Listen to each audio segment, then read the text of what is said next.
Nathan,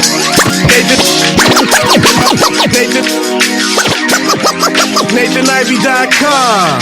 Mr. Ivy know the show must go on. And far as Cincinnati, man, I put on. Tunes made another flame beat for me to cook on. Raised dogs, closed fists, yeah, too strong. Team AI, chop it up at the chop shop. Top notch with the king flow, the hot shot. Cop squats in, listen to the real, jumping like hopscotch. Nobody harder than, oh, no, think not. Not only citywide, but nationwide. Superlative, keep it locked like them Haitian guys. Put the truth in the airwaves, we talk about it. Brand new like the templates, let's be about it. Who got the info by the AM? John O. B. the rapper, got them jamming when they play him.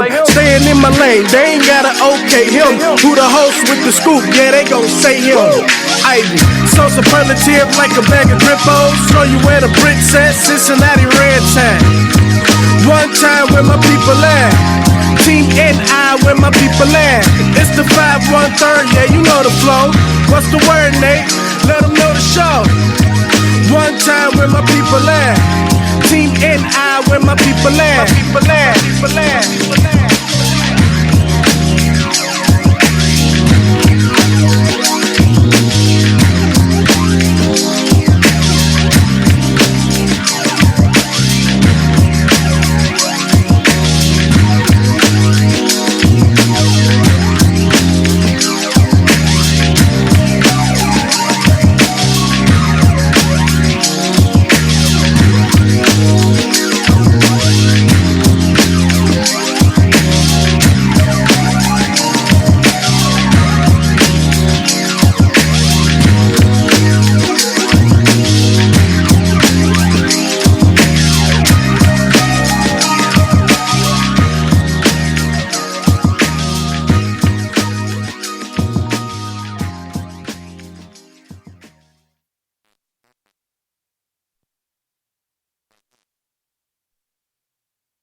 Good day, everybody.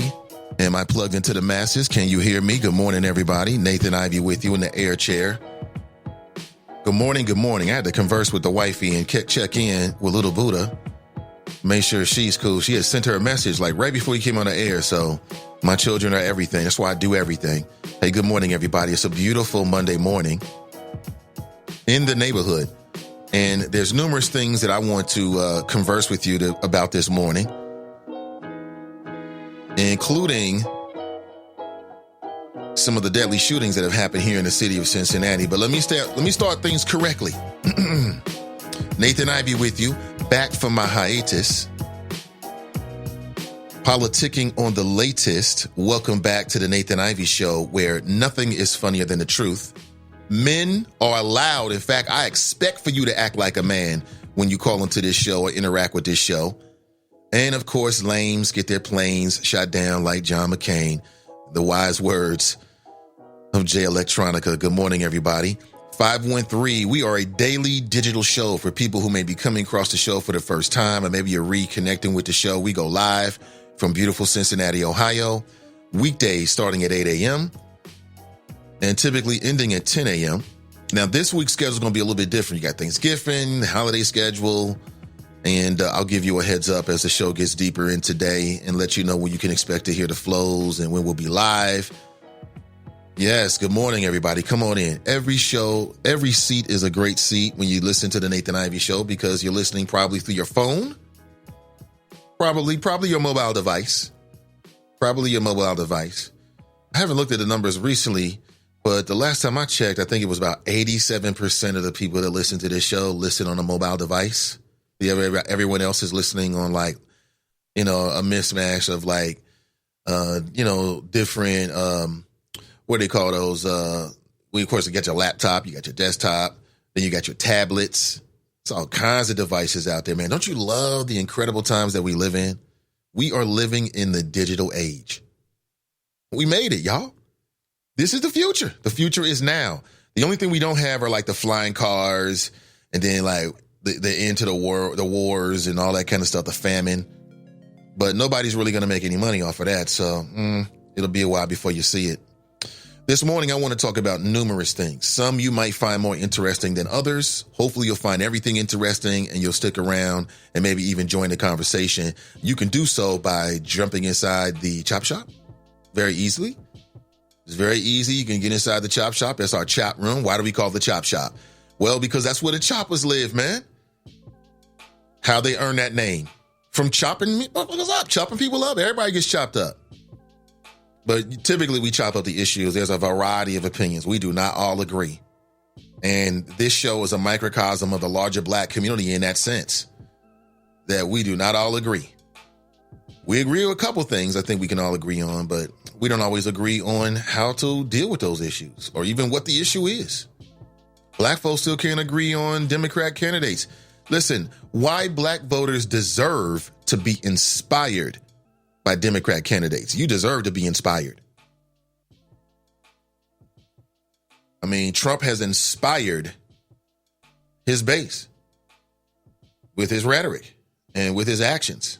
And Democrats, black voters who statistically largely vote for the Democrat Party, you deserve to be inspired. You don't have to just go with whoever they give you as a candidate. You know what I'm saying? I mean, we need candidates going to make us feel like, oh, man, when this person gets in office, things going to be different. Now, maybe it's the cynicism. The older we get, we realize that the system is the only thing that's consistent. But I want to make a strong argument as to why I think black voters deserve to be inspired by the Democrat candidates. And instead of them just trying to push Joe Biden on us or anybody else. How many people got a chance to watch any of the Dope Chicks Collective podcast video? Just yesterday, they talked about toxic motherhood and generational curses. And it was a quite very interesting topic, toxic motherhood. And this conversation was being had by black females, the Dope Chicks Collective. And you can listen to that podcast right now wherever you listen to podcasts. Subscribe to it. Quite interesting. Toxic motherhood. Let that sink in. And then generational curses. So if you got a toxic parent, the chances of you passing that down to your kids is tremendously high. How do you break that curse? It's a dope conversation. Check it out. You can watch that video. The audio will be up very shortly. I can see that people are really enjoying their conversations. Angie, Iman, Cameron. Hey, what's up, Cameron? Pam, Christina. Appreciate it. Please like and share that video and that podcast. Let people know. Good morning, everybody. How are you? 513-873-7134. This is the Nathan Ivey Show. And we'll get into it. I want to talk about that. I want to talk about the shootings that are happening here. You got young people shooting young people. People don't want to fight no more. Why would I fight when I just can pull a gun? It's a different day. It's a different day. It was a young man who felt like his life was basically in jeopardy. And then he had to do something about it. He had to do something about it. And now I'm seeing an image of him crying inside of the courtroom. TNT posted this. Shout out to TNT. This is from Manuel Fogarty. And this is quite interesting. I think this is a great conversation. You know, I think that we need to change the way we talk about street violence and gun violence. I hear people saying, oh, this madness has to stop. Madness? I don't know if that's the right way to talk about it. And people say, oh, no, Nate, it is madness. It is. It's crazy what they doing. Crazy? I'm not sure that's what we would call it. I'm not sure we're properly diagnosing what we see. You know what I'm saying? I don't think we really are. 18 years old, that's a very young person. It's a very young person. I mean, that person hasn't even developed into a full adult yet, making these decisions. 18 years old. Now, that's legally an adult. That's legally an adult. This happened over in Northwest. You hip to this story? Let me read verbatim. This is from someone named Manuel Fogarty. He actually ran for Cincinnati City Council. He's an African-American male. I don't know if he's running again. I most recently saw him at a community event. And he posted this, and then TNT posted this inside the Friends page. And you might hear me say Friends page. What is that? The Friends page is the friends who like the Nathan Ivy Show. It's a Facebook group. It's closed. Just knock on the door. Someone will greet you very pleasantly and usher you in. And it's a place where we post content that we talk about on the show and stuff that's related to Cincinnati, but primarily stuff that's related to conversations that may come up on the show, conversation pieces. Feel free to join or to not join, whatever you're into. But let me read this to you. Quote, this what kills me. Y'all young cats so quick to claim some street set, friendships, lifestyle, and be the first to bring a gun to a fist fight, then the next morning. Y'all in court looking like this. Now, the images of this young man down in the Hamilton County court system, and he's got the yellow inmate colors on, and he's in tears. His face is all broken down because now he's got some very serious things to deal with. Very serious things. Let me pick back up. This ain't tough no more. I see. But as a community, we can't point fingers at him nor his family because 2 black men lost their lives and one in a hospital fighting for his life. One who has a wonderful man and great mentor to many young people and will go over the top to help you. He had to lose his life over some foolishness. What were they fighting over? What was the issue? Was it multiple guns, or was just one dude pull the gun because, you know, he was afraid to fight, or he was afraid of something that might happen if he got into a fight? It's a tragic situation here, man. It's the availability. It's a multitude of things. And I want to say it again. There are people in the city of Cincinnati who this is heartbreaking for them. And of course, this happened in Northwest High School. But there are people in the greater Cincinnati area that are working very hard to try to deal with this. You got people on the street level. You've got law enforcement, the schools, concerned community members. But we have too much mental illness undiagnosed. We got too much trauma. We have too many inequities. We have too many bad influences. Getting your hands on drugs is too easy.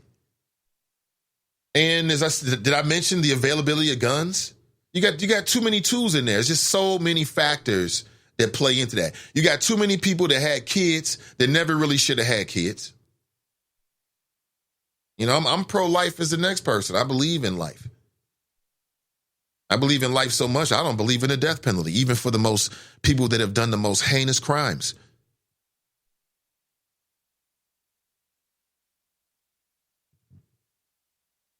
But you got people out there that have been allowed to have children. And they traumatize their kids. And their kids turn out to be traumatized adults that go out and hurt people. Or they grew up in an environment where mom or dad was caught up on drugs. Or they grow up in an environment where, that criminal lifestyle and gun toting is promoted. Daddy's sitting there playing GTA 4 all day long. He jacking people in video games.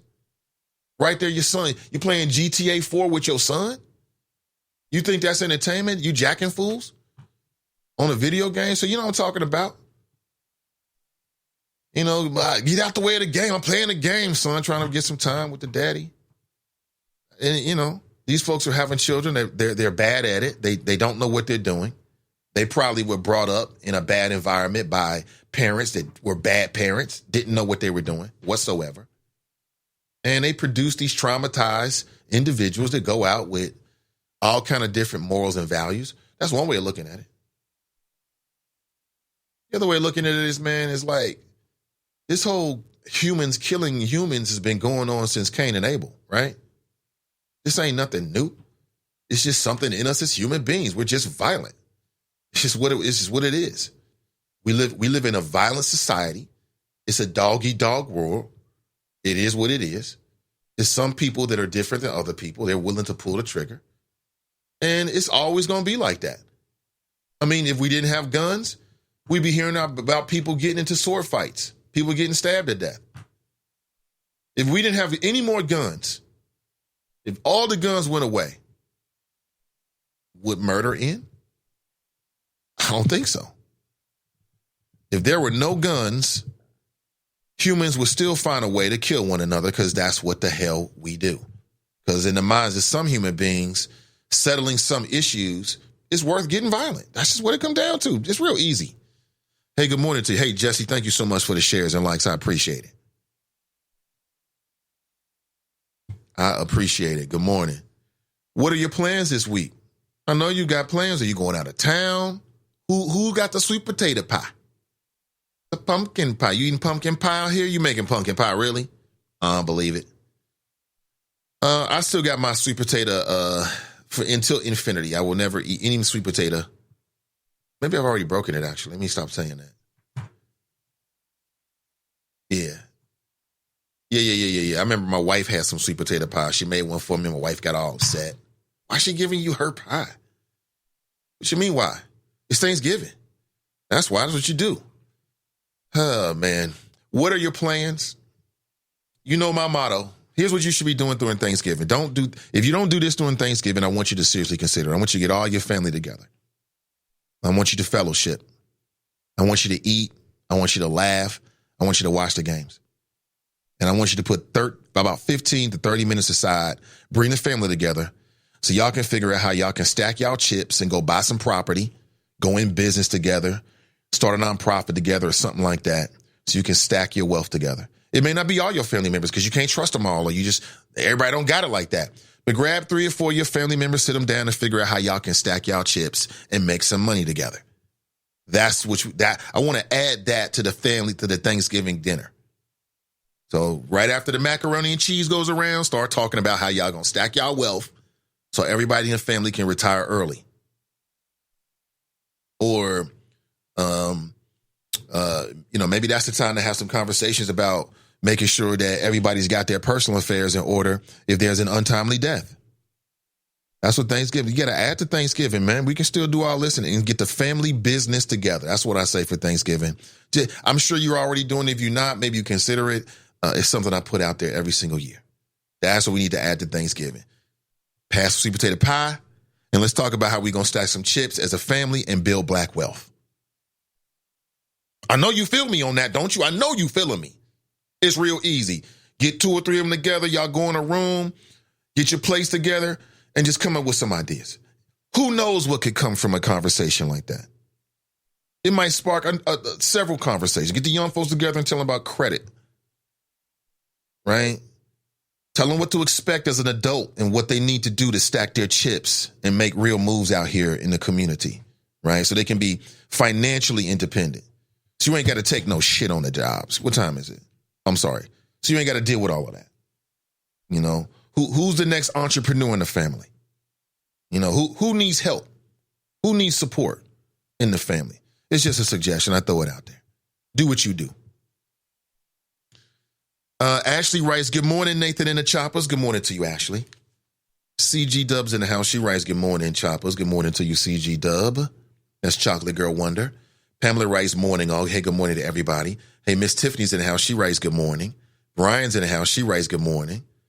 Drops in the house. He writes, good morning, Choppers. And the host, Mr. Ivy. What's in your wallet? Exactly. What is in your wallet? Y'all gonna be together on Thanksgiving. Y'all gonna reminisce. You gonna pull the family album out, the videos, the dance moves, the Soul Train line.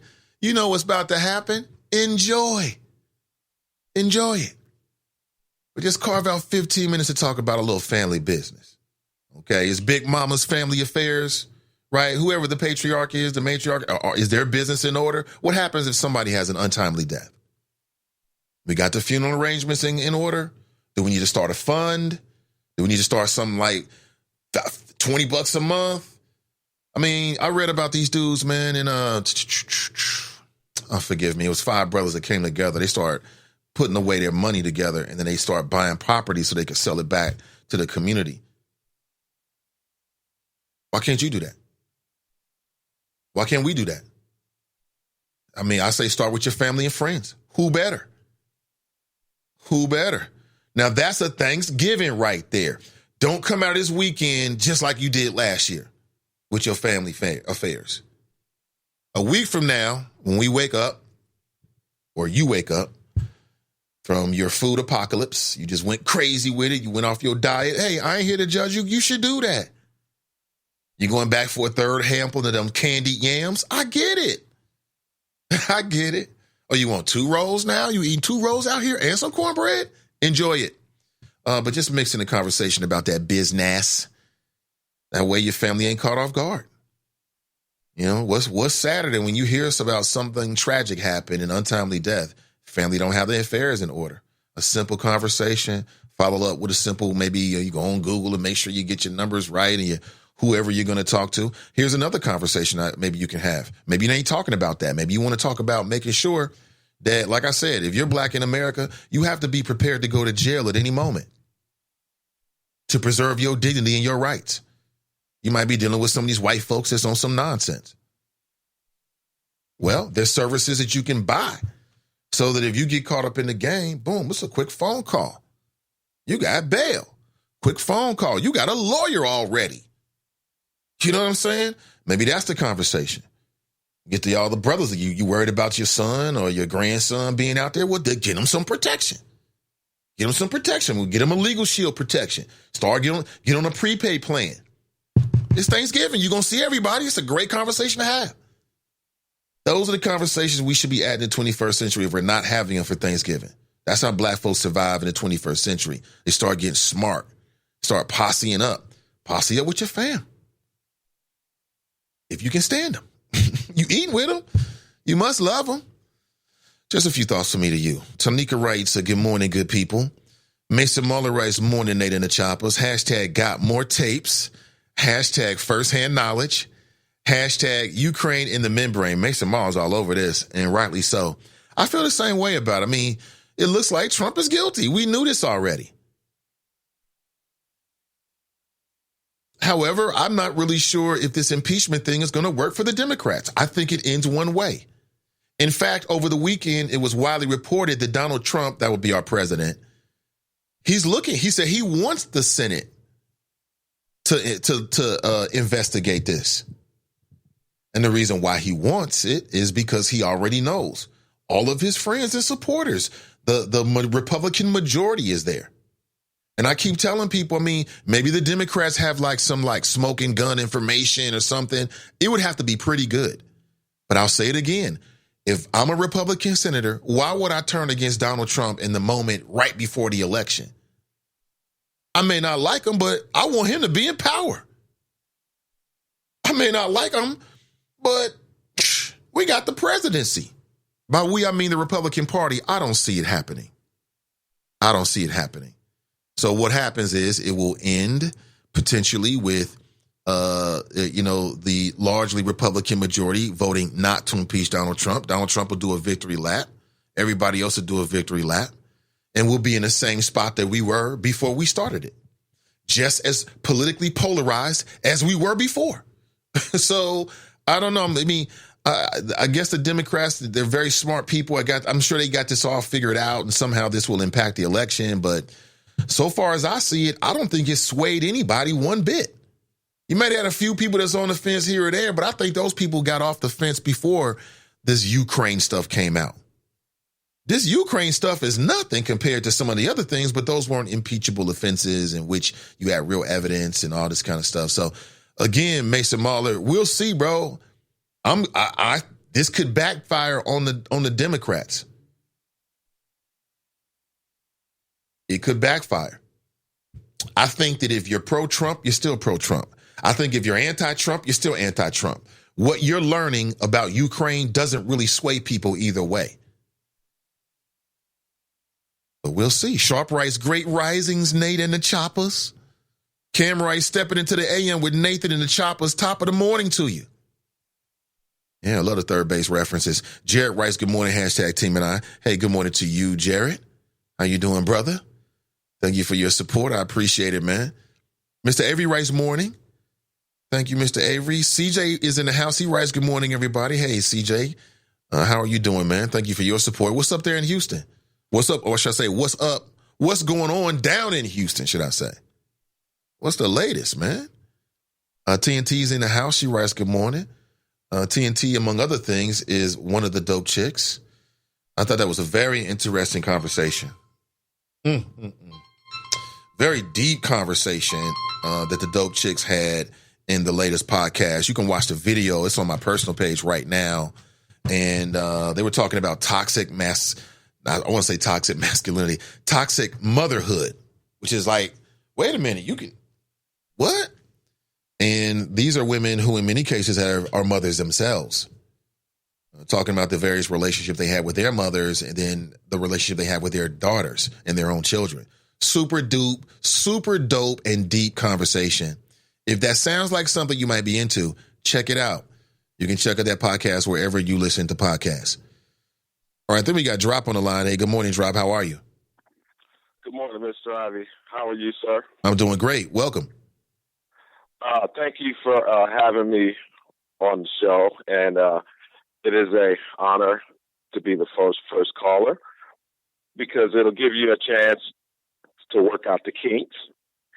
And I'm not going to say anything. I'm just going to allow myself to agree with you again, Mr. Ivy. I don't know what it is, but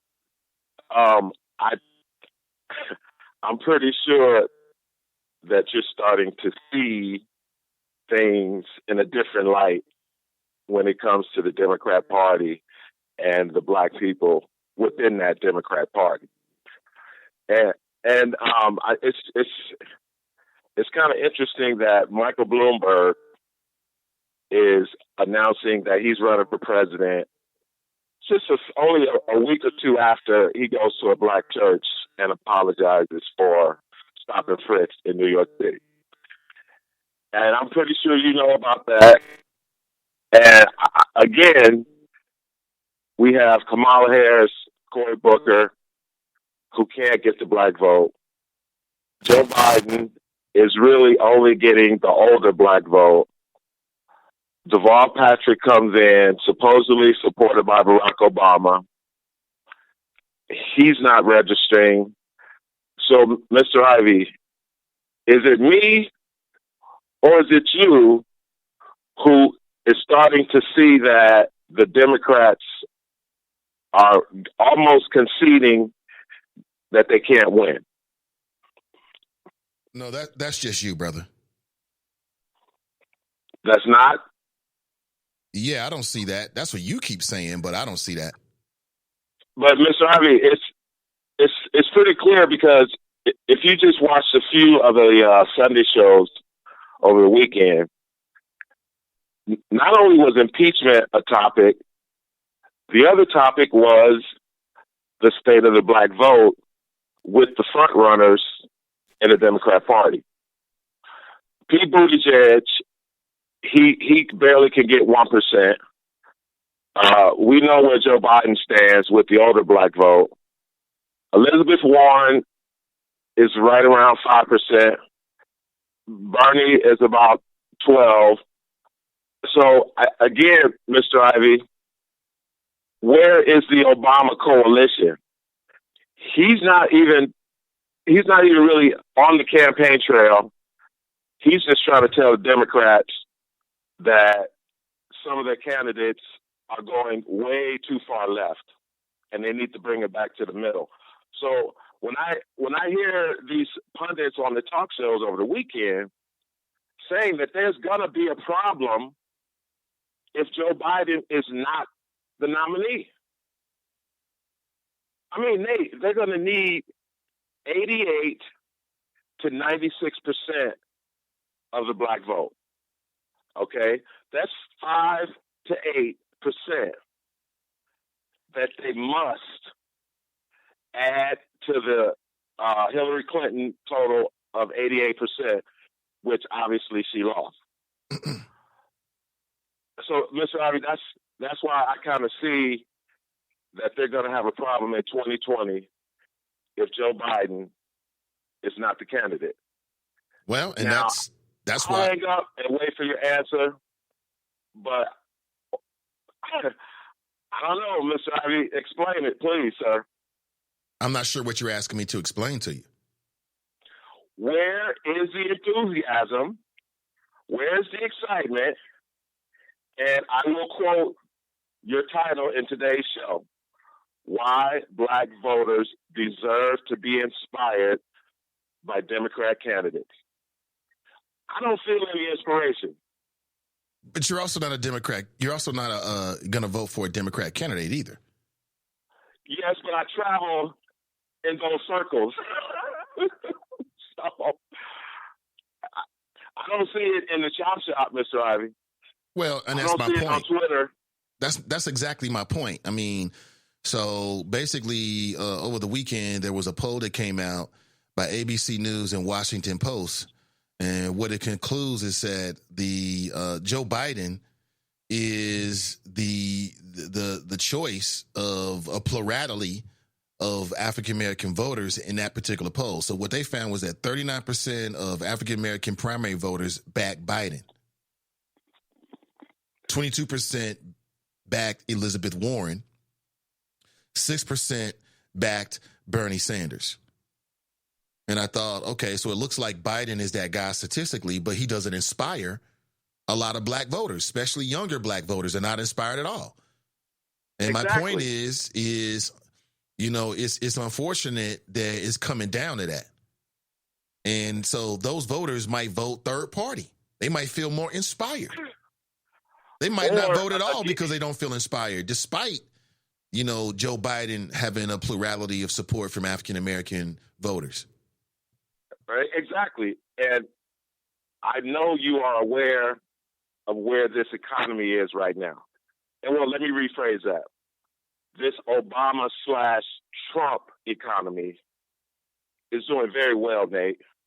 And this will be props to Obama. This 2019 is the full year of the Trump economy. And when 2020 gets here, the way things are going with the new trade deal possibly to be signed, and the China tariff deal is starting to work out because it's affecting China's economy. These factors, Nate, are going to play alongside whoever the Democrat candidate is. And if it's not Joe Biden, it's going to be hard for anybody else to get 88%, let alone 93%. So that's why I say, Mr. Ivy, there's a problem right now in the Democrat Party with inspiring their main core constituent, which is the black vote. And now they're starting to say it out loud, Nate. Forget the white women, suburban white women. It's going to come down to the black vote in 2020. So, Mr. Ivy, that's all I got for right now. And I can tell in the chat room that that Mr. Mahler is chomping at the bit.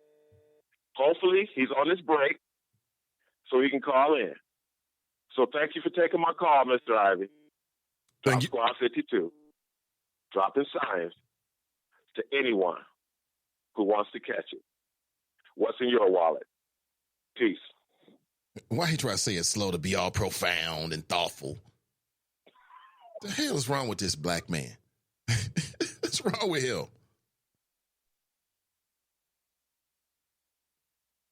Okay, I just got a text. He is crazy. Oh my God, that black man. He's right. I do think the black vote was going to be in the black vote. In the non-white vote is going to continue to be profound in every election moving forward.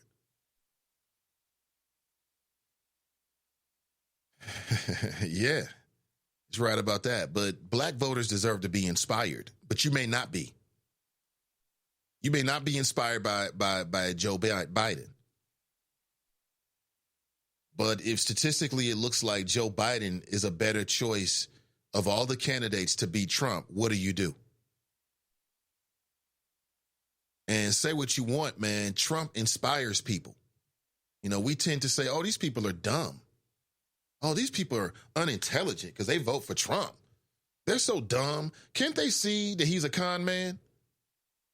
That's how people think about Trump supporters. And that's your opinion. But Trump had to do something to connect with them. He inspired them with his racist ass rhetoric. He connected with them like, oh, you know what? I've been feeling the same damn way. And Obama inspired people. Man, Obama had grown people in tears. I was at a watch party when Obama won.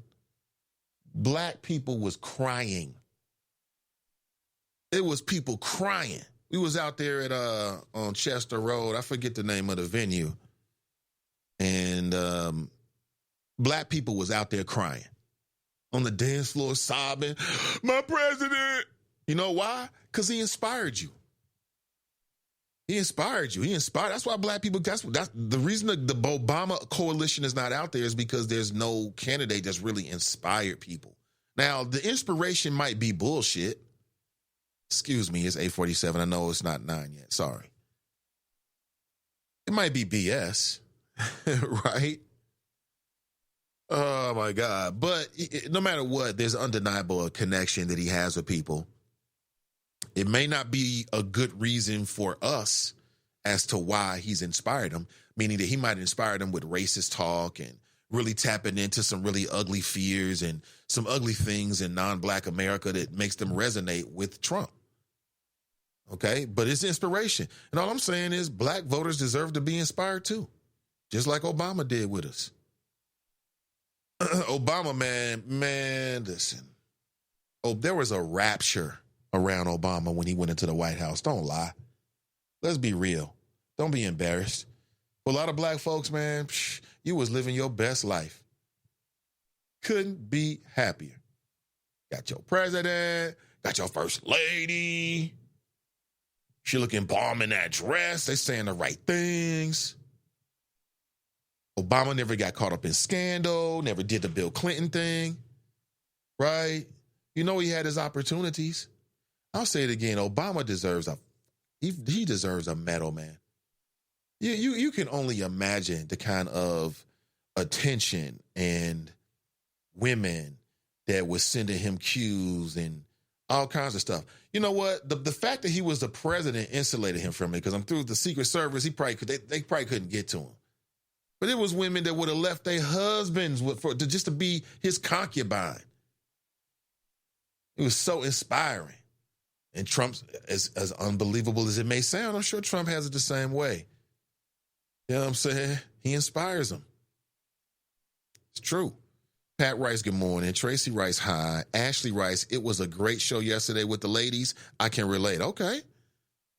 Thank you, Ashley. Yeah.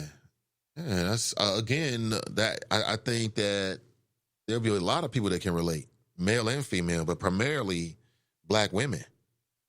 You know, if you're a black woman in progress, check out the Dope Chicks Collective podcast. Broadway Flow writes, FLOW are the letters of his name. Cutting down suckers is the aspect of his game. So check out the master as he spit these flow and listen to the wolves to rip up the show. Then take a count. 1, 2, 3. Black Russia, Jim Thuggin, and me. Anyway, good morning. Hashtag alt middle Ayatollah stand up.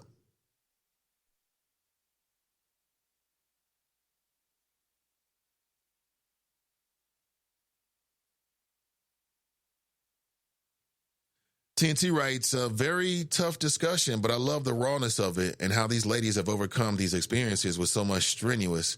I always learn so much. Hashtag Dope Chicks Collective. Mason Marler writes, the guy the young man killed was best friends with my youngest niece and her fiance. They all went to Northwest High School together. The guy that died was apparently a good dude and another example of a good guy lost. All of them are grieving pretty hard. Just terrible, man. It's just people playing with guns. It's just a lot of lack of, we're having no details about the family, having any insight whatever. It's just a tragic, tragic situation. Where did they get the gun from is my number one question. TNT writes, I read that already. Irish writes, good morning, great people. CG Dub writes, I heard they were fighting over a girl. Miss D writes, greetings. Hey, Miss D, I need to send you something. Drop Squad writes, where is Barack Obama? I think he already said all of that. Black Russia writes, good morning. Hashtag alt middle. Talk about taking us back. That's hilarious. That's right. Black Russia did get out. That's hilarious. So damn alt middle. They've been doing that shit the whole time. Damn, it's not 9 o'clock yet. It's only 8:52. Damn, I want to fully express myself in the digital platform. Oh, man. People who say, oh, you certain curse. Man, please. Sometimes a curse word is exactly what you want to say. Matter of fact, I read a study or two. Maybe it was the same study that somebody posted the second time, and I just didn't realize it. But apparently researchers did a study, and what they concluded, and I can't tell you when the study happened or who did it, but I know it's out there. Sorry, I don't have a link for you in more details, but apparently what it concludes is that people who curse are actually more intelligent. And you know what? I found that to be true. Tell me you can't curse. You telling me they ain't cursing in heaven? If God is looking down, you know he or she or it is cursing. I'm sure there's no way that God can look down on earth and not curse at what's going on. So don't give me all that curse word stuff. Brenda writes, happy Monday. Muzon writes, good morning, Nate. I read that it started with an argument in school over a girl, and they've been going at it all day. That day, and the teachers and school administrators had to get involved, and it escalated after school, and that 18-year-old was called by his friends to come up there, and a killing was the result. Now, why would you go up to a damn school because somebody called you over a girl? I'm trying to think here. Did I ever get into any confrontations with dudes over girls and back in high school, any love triangles? And let me think here. I don't think so. I don't think I ever had like a love triangle kind of situation happen. I don't think so.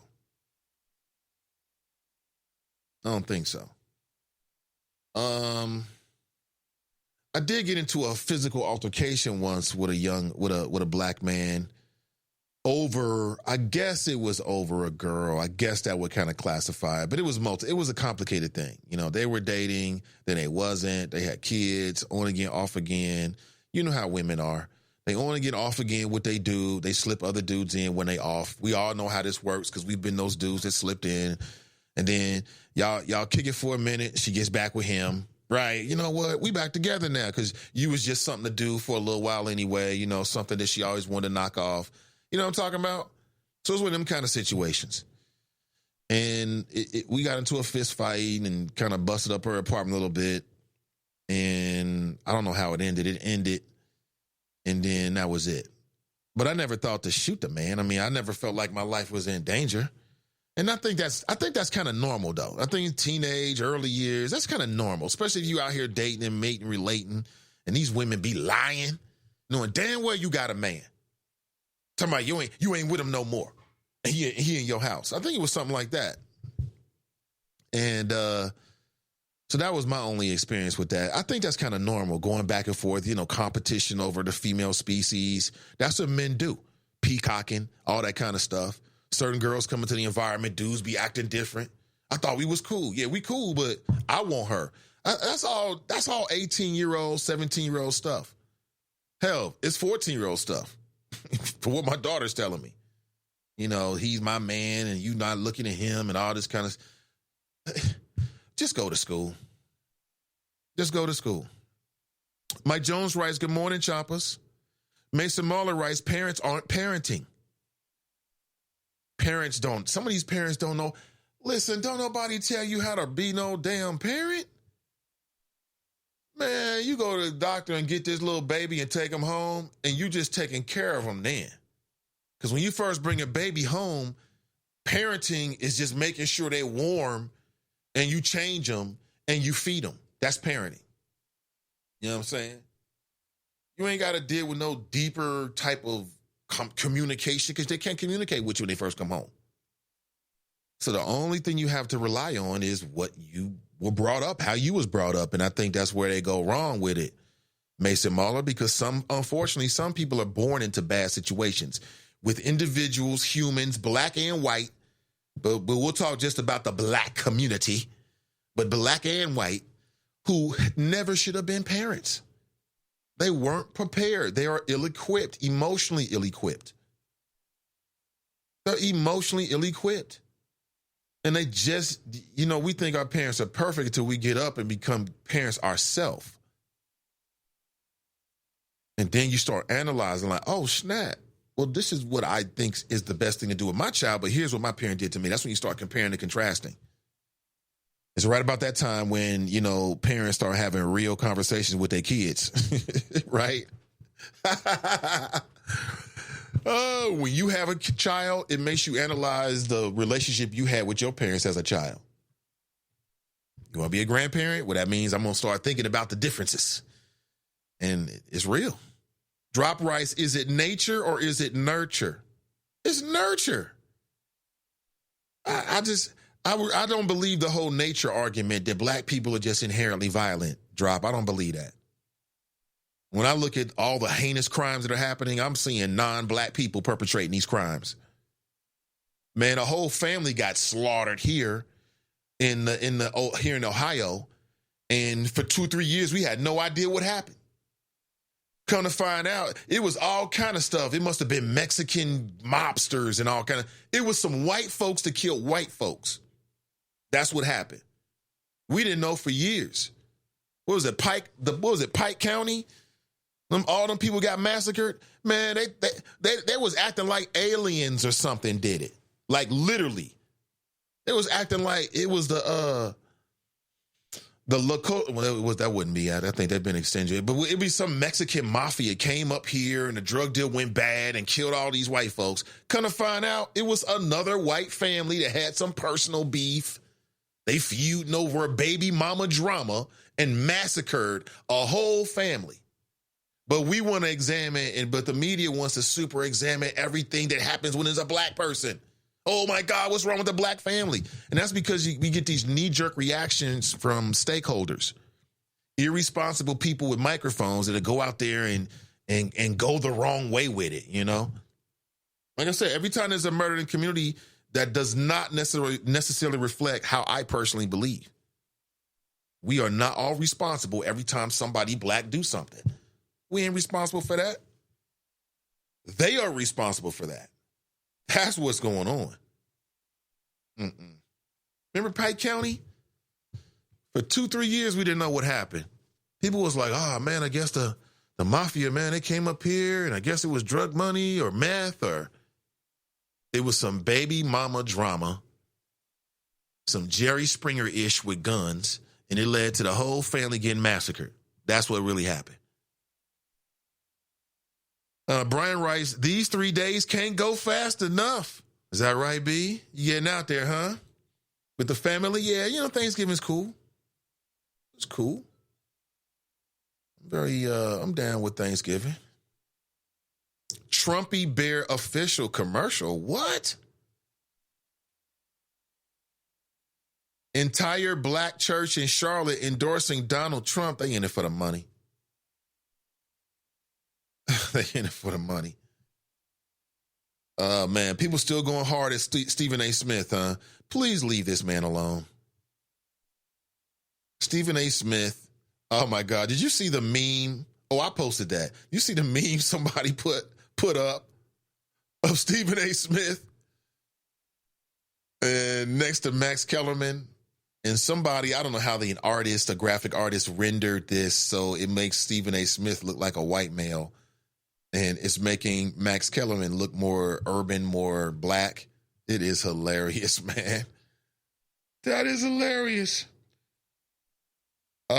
If Mayor Pete wins the nomination with the black community supporting openly gay man for POTUS, President of the United States, I'd vote for him, but I don't think a lot of my family and friends would do the same. What say you? That's an excellent question, Gerald Lee. It's an excellent question.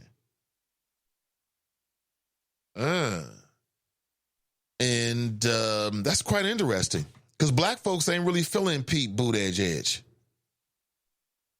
I don't really hear a lot of chatter about Pete Buttigieg. I hear Biden, I hear Hillary. I hear Warren, and I hear Bernie Sanders. Are you leaving? Can I? What you looking like? Let me see. Can I just see?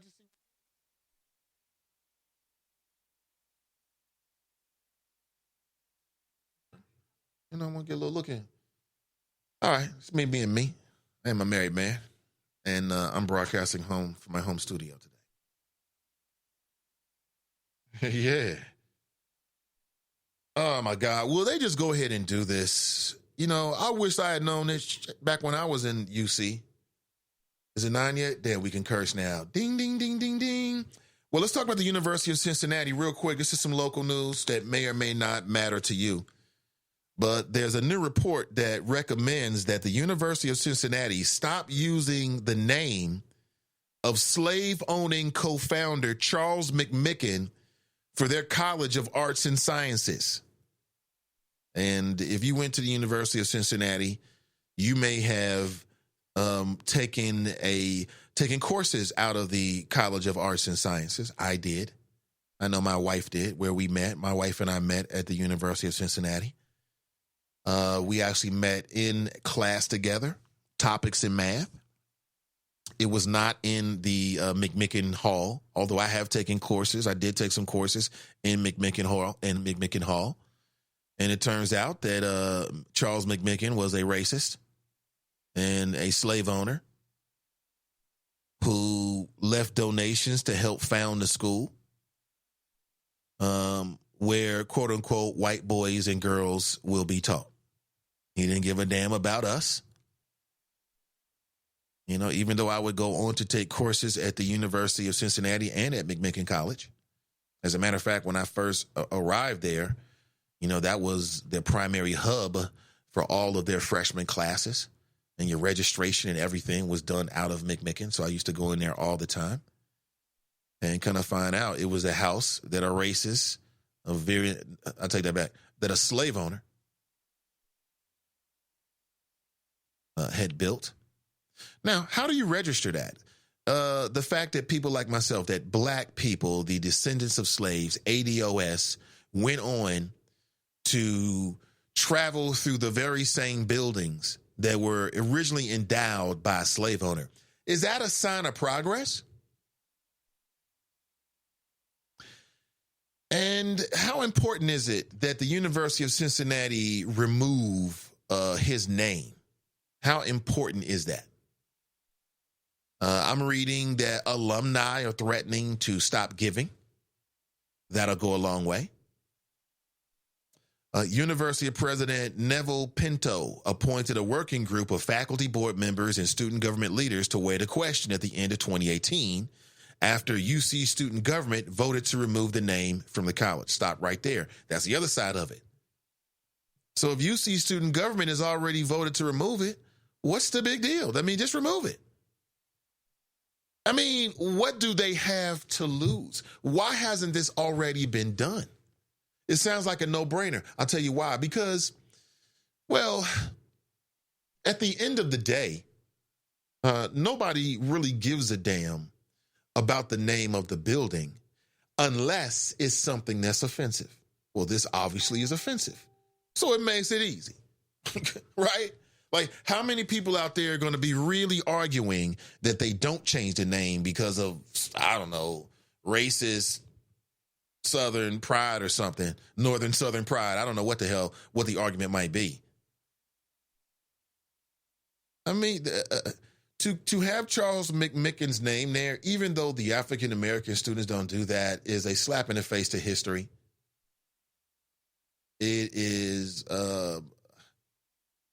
just to have his name up there, you know what I'm saying, I think is, it sets a bad tone for the culture. I think it sets a real bad tone for the culture. And I feel like looking back that it should have been done then as well. I shouldn't have been exposed to it. Now, what was I exposed to, though? Somebody's name on there? Are people being overly sensitive, or does this motherfucker's name have to go? Now, Charles McMicken, who died in 1858, was a Pennsylvania businessman and landlord who bought, sold, and rented slaves throughout his life. That's right. Bought, sold, and rented. You can rent you a slave for a little while. And when we talk about slavery, just knowing the way that our sick culture is, we never talk about the rape culture that permeated every single life of every slave. We never talk about that because it's so impolite. Just think about that in the context of this man. It's quite interesting. So I'll keep my eyes on this. I mean, for me, I'm all for it. It's a no-brainer. You see, it was Charles McMicken. I'm looking exactly at the recommendation. Hold on, let me copy and paste this. It's my manners. It's the digital age. I'm going to copy and paste this so you can check it out and follow along at home. You might want to do whatever for your own self. This is, boom, there it is. You can check it out. Okay, I love it. Yeah, they should do this immediately. Let's get this done immediately.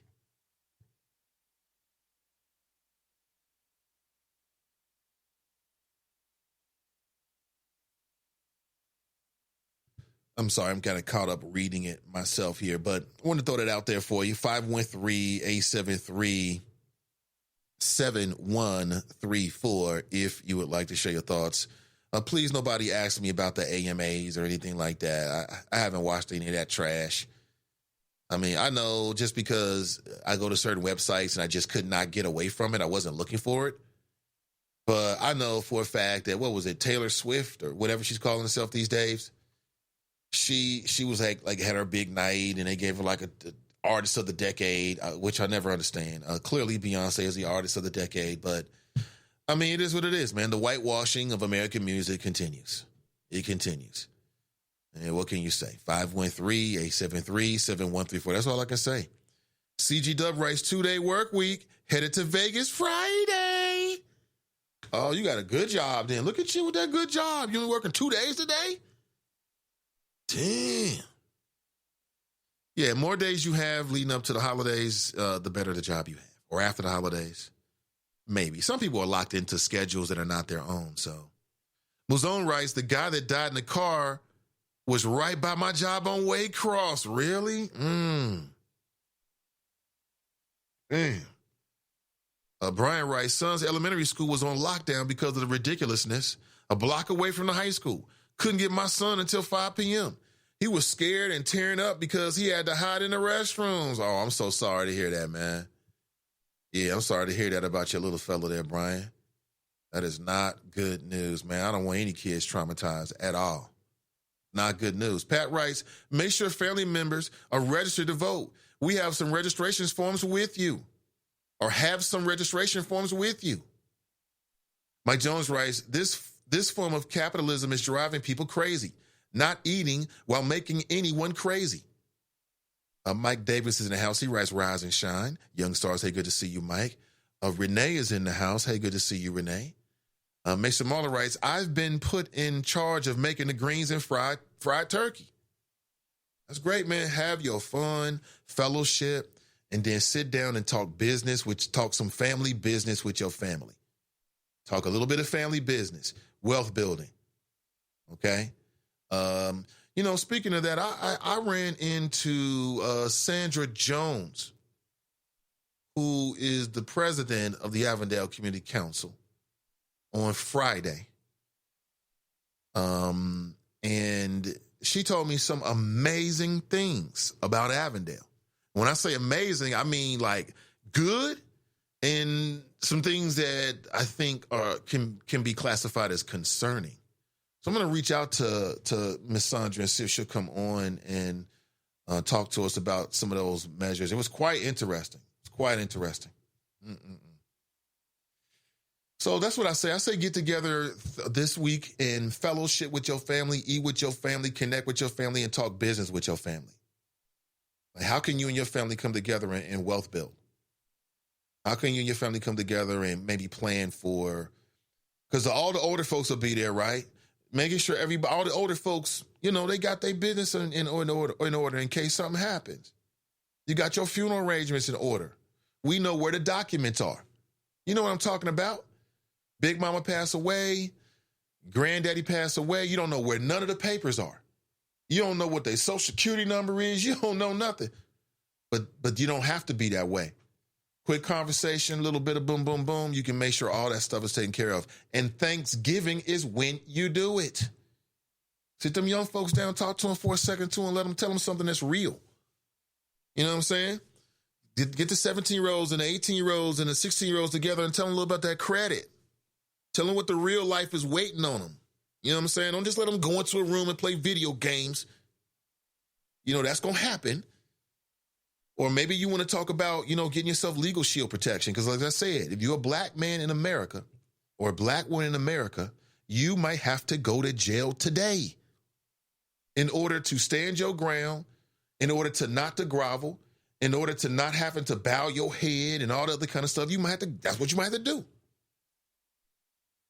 I'm not recommending that you do it. I'm just saying you might have to do that because, we've seen it. When you're dealing with law enforcement, you don't win that battle on the side of the street.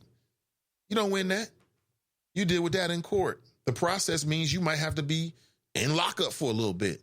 What you going to do? You going to break down and cry? Or you going to plan like an adult? Here's a weekend to do it.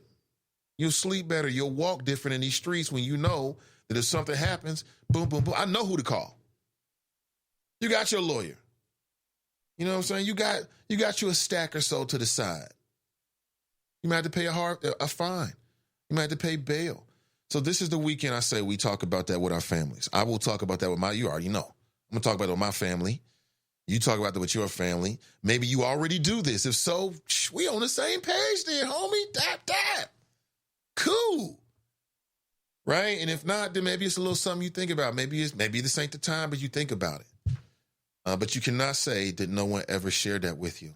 That's what we do with our families when we get together. We wealth build and strategize. You know what I'm saying? Pass that macaroni and ain't there some properties down the way? What they asking for? Boom, there it is. TNT writes, absolutely, we have family business meeting this holiday. Boom, there it is. Family business meeting. Don't just get together and drink. Don't just get together and watch the game. Get together and posse up. Start thinking about okay. So we got 5 brothers here, right? You don't have to have a lot of money. Everybody in the family may not be able to contribute, but they can be in a conversation at least. Never know. You might create something beautiful. Black Russia writes, Trump just had lunch with Romney and Collins. Senate won't convict. Impeachment will ultimately help Trump. That's my biggest fear. As I play this out, I'm trying to figure out what would it take for these Republican senators to turn on Trump. Well, it would have to be something where it would affect them not to. So I'm trying to think, is there some evidence out there that if it comes out, it'll put the Republican senators in a hard position? I mean, hypothetically, yes, that information does exist out there. Maybe there's some kind of smoking gun. But what I'm telling you is that even if they find a smoking gun, it don't matter. How do we know? Because they just did find a smoking gun. This whole thing for the last 2 weeks was a big smoking gun. If you paid any attention to it, what the Democrats essentially did is they answered all of the counter arguments that the Republicans have been putting out there. Oh, you don't have any firsthand knowledge. They had a whole week last week of people who had firsthand knowledge. So we already got a smoking gun, and yet you've got these Republican congressmen and women who are like, we don't see no reason to impeach. What makes you think the Senate's going to be any different? Why would they do that during an election year? And again, the public already has made their mind up about Donald Trump, in my opinion. Their mind is already made up.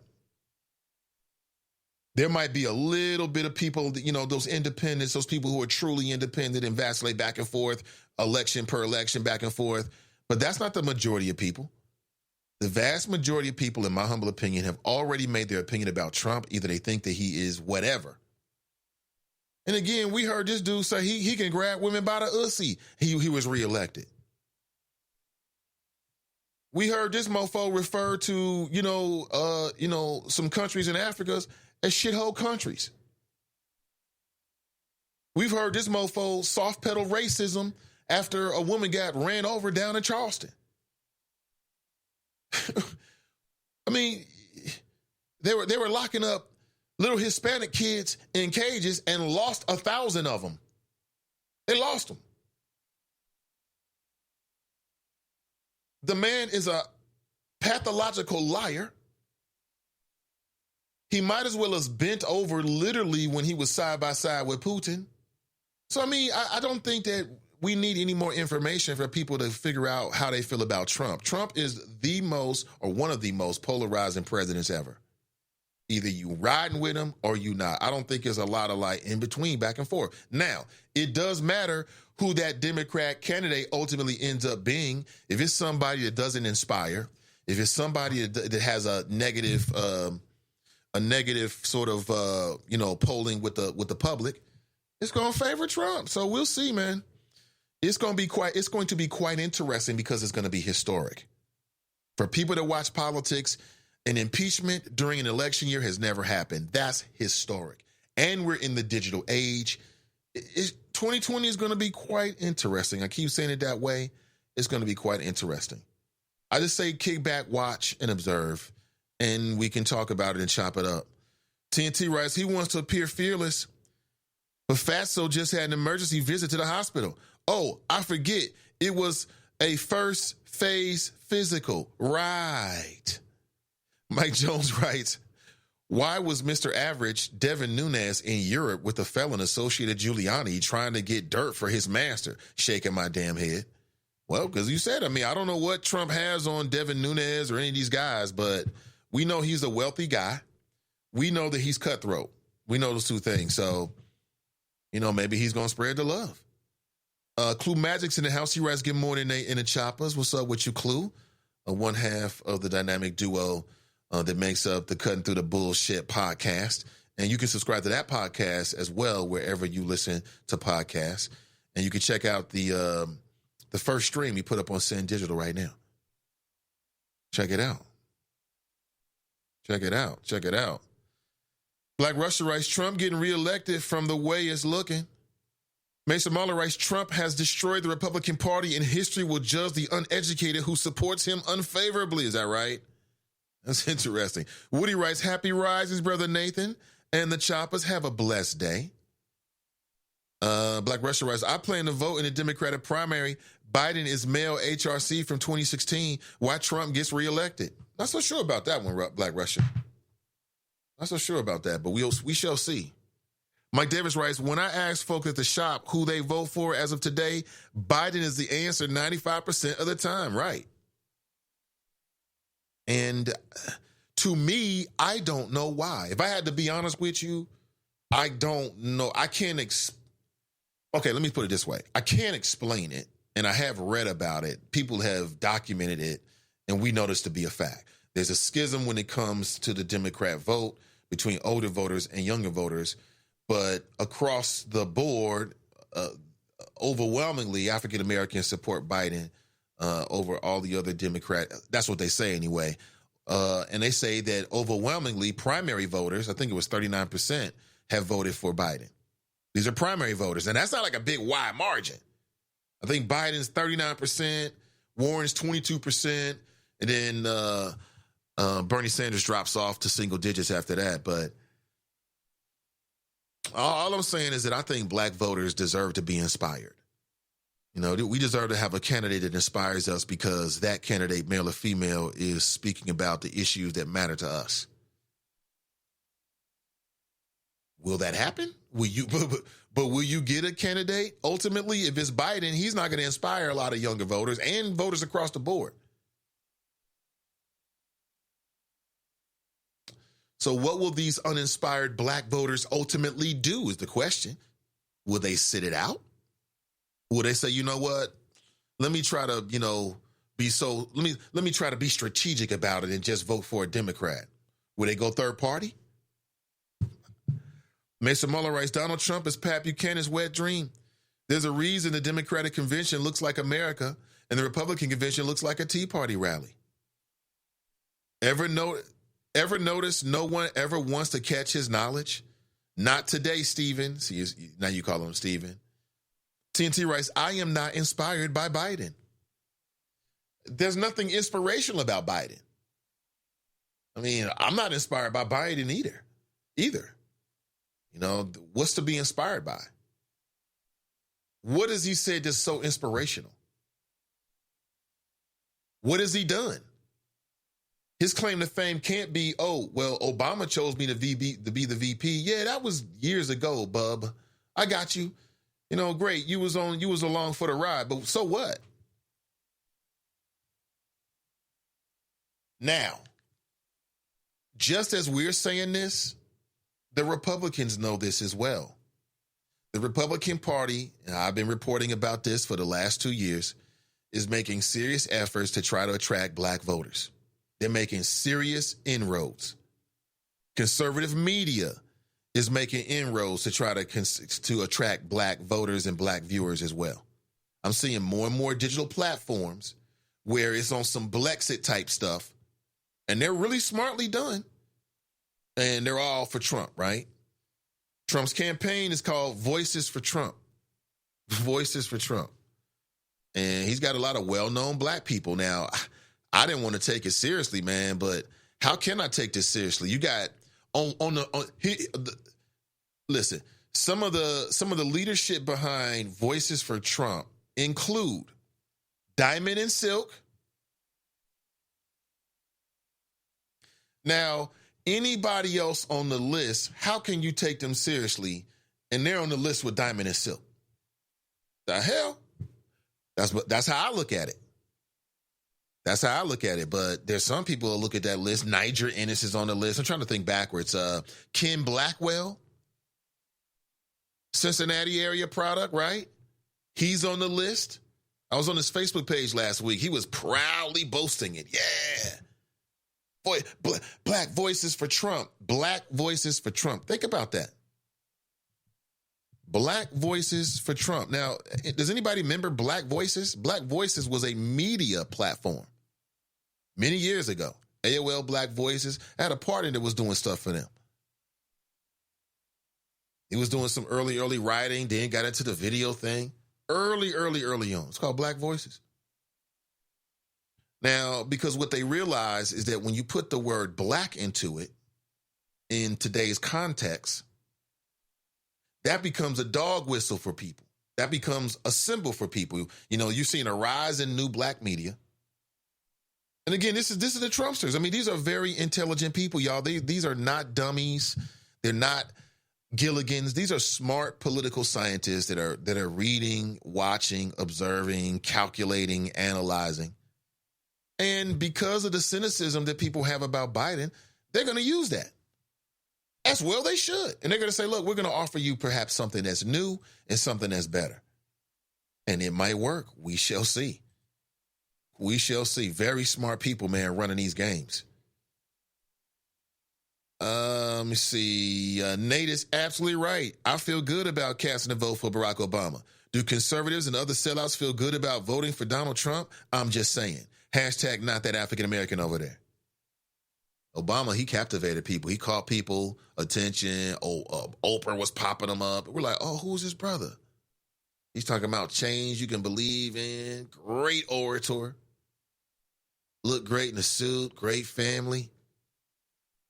And it worked. People got caught up in it. Black Russia writes, Trump is at least entertaining. 4 more years of Trump would be okay with me. Biden isn't inspiring. Neither is HRC. Or neither was HRC. The shit was whack as hell. Alt busters. GAH writes, good morning, brothers and sisters. Hey, good morning, GAH. TNT writes, and when it comes down to the extra boost that the Democrats need from black voters, it will decrease because only the consistent, reliable black voter, older black voters, will vote Biden. The rest will stay home. And that's going to put us in a disadvantage like Hillary versus Trump. It could be. It could be. And again, that's just the way it is.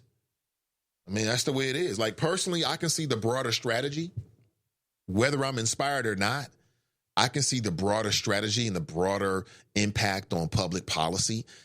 So I wasn't inspired by HRC, but I knew what the differences were, the big differences on certain issues between her and Donald Trump. I knew what the big issues were. So, I mean, sometimes what do they say? What's that term? When you hold your nose and you vote? You know what I'm saying? You know, is that smarter? Like all the people who were like Bernie or bust, was that smart?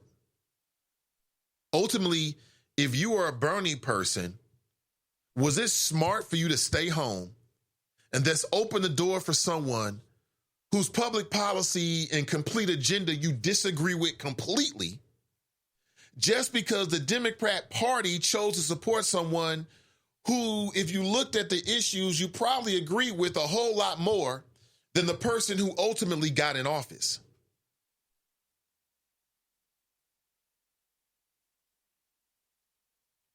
Drop wants to be alt middle, man. He's like, shout out to the alt middle. Look at you. Look at you, man. Brian writes, I was salty once over a girl when I was young, but I got over it quick, LOL. Yeah, I had to think about it. You know, that was my one experience of like getting into it over a girl. You know, I was dating this girl, but she had been dating the father of her children off and on again. This is like going back to like high school last year into like those first couple of years after high school, which for me was like the first couple of years in college. I can't remember what year it was. I don't think we were in high school, so I think it was like my first year. But we met in high school. We going back and forth. You know how girls do back then. You know, she really want to be with him, but he acting up and she young and her hormones raging. So when they break up, then she called me and we kicking it on the side, fake girlfriend, boyfriend. And then when she get tired of me, she go back to him. You know how these women be doing, these young girls. Some of y'all did that. Going back and forth between dudes, fake mad. Oh, he got this. And then you call the next dude, you know. And then somehow, I don't know how, somehow we was at her house and we got into it. That was it. That was the extent of it. I think that was the last time. Because it's like, why fight over a woman? If she want to be with me, she with me.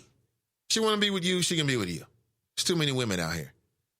Tony writes, no, Nate, tell me you didn't take a L. First the fat boys break up, now this. I did not take a L. I did not take a L. And we didn't, you know, we tussled. I think, you know how it is, man, when like somebody charge you and you put them in a headlock. So it was one of those kind of things. So I got him in a headlock. We fall back into her. So we in the living room scuffling back and forth. He was an athlete too, so we was tussling. I fall back into, I believe it was her wall. Boom, big hole in the wall. She started screaming, my hole, my house, you gonna get me put out? It was hilarious. Get you put out? Oh, man. So I think that kind of woke us up because they had a deeper relationship than I did. You know what I'm saying? We was just cool. She had kids with him. So ultimately, they was going to still be cool. But I only brought that up because we found out that this Northwest thing was over a girl. And I mean, I get it. That's what young males of any species do, or males in general compete for the attentions of the female. We get it. Ladies, have you ever had two men fight over you? Now, some of you won't be honest because some of y'all are pot stores. There's some girls, young girls that like that kind of ish. Make them feel wanted, I guess, or something. I don't know, but let me see here. All the way to grandma. I'm not sure what that is. Tanika writes, the shooting was a result of a boy trying to protect his sister, from my understanding. Is that right? Blue Magic writes, throughout history, it has been the Caucasoid which has been more prone to violence. Mike Davis writes, there is a crisis in the white family. Something needs to be done immediately. Exactly. Immediately. Man, those Pike County murders, Pike County, Ohio, remember that? Man, when it first happened, we didn't know what was going on. We didn't know if it was a serial killer out here. People was talking about the Mexican mafia. People was talking about meth and dope and all kind of stuff that might have happened. I mean, for years, we didn't know what happened. Whole family got massacred. The whole family got massacred. 8 people got killed, I believe. Murdered in their homes. And kind of find out it was some white-on-white violence. I think it had something to do with a baby mama, and they started fighting and all kinds of stuff. I mean, just something straight from Jerry Springer.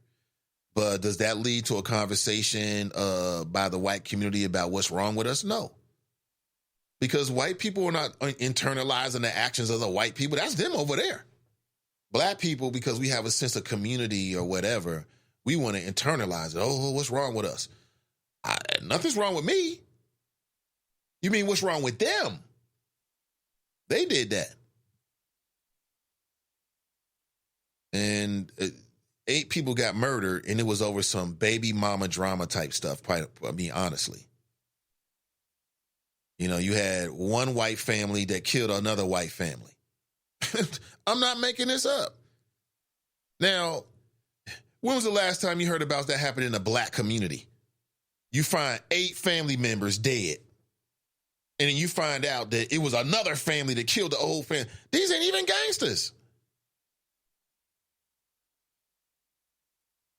They was friends. They knew these people. That's why they was able to get so close. Now, does that lead to a larger conversation about what's wrong with the white family and the white psyche? No. You know why? Because the media narrative largely is owned by non-black media.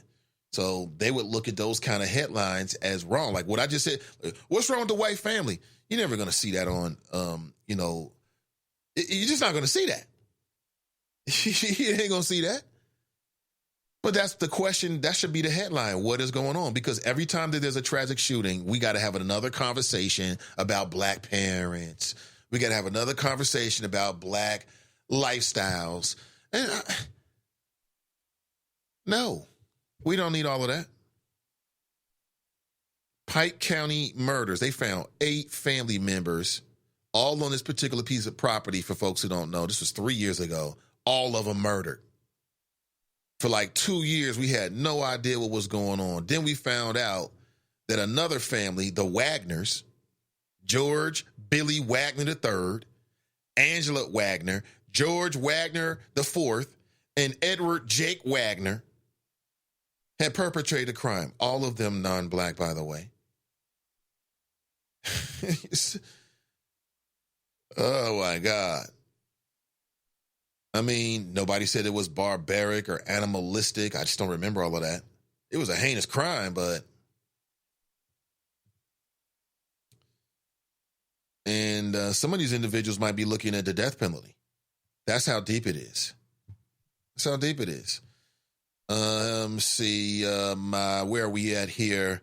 I watched it, Irish, saying to myself, what the F is this? Son, they bear not going to support Fanon or Gabe Davis over Joe Dieters. I'm done. What now? Wait. Say that again, Mason Marley. What happened? Type that again. Absolutely. They played Ken Blackwell like his name was Drop. They showed him no respect just so they can get tapped into office. Is that right? That's hilarious. Black Russia writes, Earl of Fari Hutchinson said something interesting over the weekend. The women who voted for Trump like to have their ussies grabbed. What straight woman don't want her ussie grabbed? What? Dr. Earl said what? What? Send me the link, man. Send me the link. Flumatic writes, the Wagners voted Republican. They very may have been. I don't know. Oh, my God. We haven't had anybody talk about the vice mayor, man, in all this time. It's hilarious, actually. Look at Black Russia right back at it one minute ago. He writes, the vice mayor is an independent. He isn't obligated to vote Democrat. Nobody has mentioned the vice mayor, man, since you've been down, Black Russia. It's hilarious, bro. That is funny. Talking about vice mayor. Oh, man, hilarious. Hilarious. Let me see. CG Dub, say you fixed my brother's plate yesterday for his born day. Right.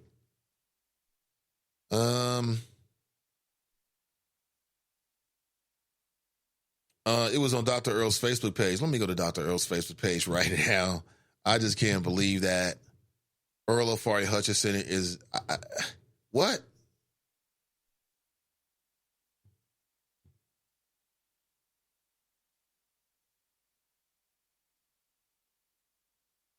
Oh, okay. Huh. Interesting.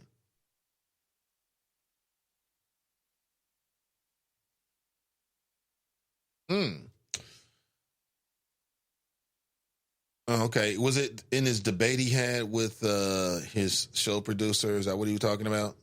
I'm looking for it right now.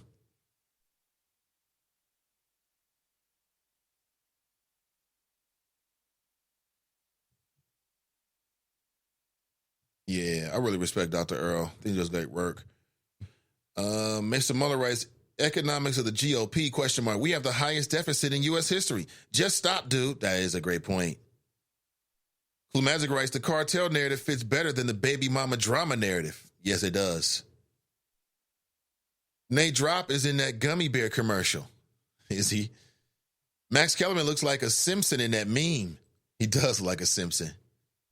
Yeah, how dare he say that Max is blacker than you? Max could never be blacker than Stephen A. Smith. He can never be blacker than Stephen A. Smith.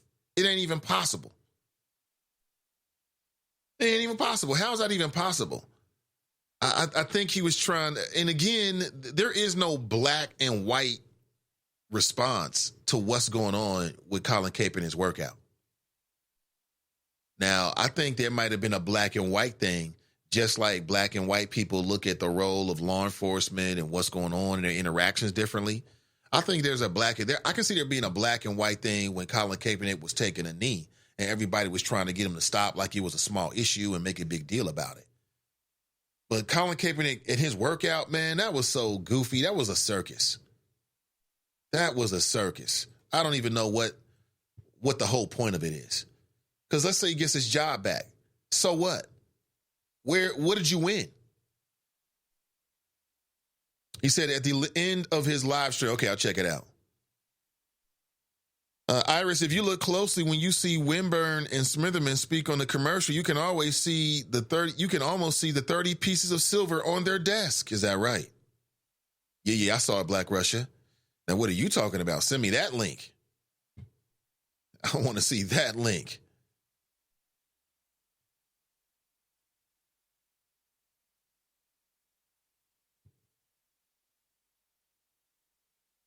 Hell, Warren County can't even vote for Hamilton County prosecutors, so his opinion of this race isn't much of importance. That's right. It's going to be a very interesting race. T.O. was trying to pass Stephen A. Smith off with that comment. I don't think he believes that for real. I don't think so. He was. It was the wrong comment to make. Like, it didn't really make sense.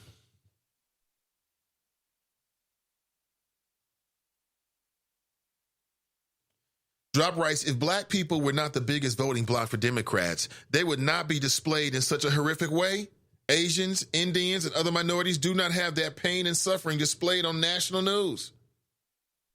I'm not sure. I'm not sure. I'm not sure what you're trying to say with that. I don't follow, B. Sorry about that. Listen, if you'd like to share your thoughts this morning, I am on until 10 a.m. If you're just tuning in, this is a daily digital talk show based in Cincinnati, Ohio. We go live at 8 a.m., typically ending at about 10 a.m. approximately. Now, this week, folks, as I said, my schedule is going to be a little bit different. I will not be with you every single morning. There'll be some mornings in which I will not be with you, okay? And those mornings include from Wednesday and Thursday and Friday. Let me see. Hold on here. There was something else that I want to talk about that I came across over the weekend. Give me 1 second here. And I thought, you know what? Let me make sure I keep this so I can share it with the choppers. It was quite interesting. Hold on here. I'm also getting this from, what is this now? Ohio JPC. Okay, something's going on with the Ohio JPC. Hold on, let me see here. Oh, okay, yeah. Oh, thank you so much. Appreciate it. Okay, so there's a legal clinic that's going to be offered by the Ohio Justice and Policy Center, and is a criminal record locking you out of life? Here are some options for free legal help. Okay, great. I appreciate it. Thank you. We definitely want to put this out. View full size. Okay, great. Okay, here it is. Okay, so Second Chance Legal Clinic and Fresh Start Clinic. So the Second Chance Legal Clinic is at the Free Store Food Bank. I'm just going to say this to you, but then I'm going to post a link inside the Chop Shop as well, so you can check it out and share with whoever. It's going to be at the Free Store Food Bank, 112 East Liberty. The next one's going to be on December the 18th between 9:30 a.m. and 11:30 a.m. Okay? It's going to be on December the 18th. Okay, now if you missed that one, there's another one at the Urban League on Reading Road. That'll be on December the 19th from 9 a.m. to 11 a.m. So you got two options for the Second Chance Free Legal Clinic for the rest of the calendar year here in Hamilton County, in Cincinnati. One will be on December 18th. The other will be December 19th.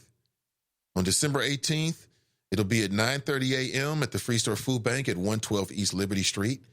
And on December 19th, it'll be at the Urban League at 3458 Reading Road at 9 a.m. to 11 a.m. Again, I'm going to post this inside the Chop Shop, so don't worry if you're looking for this.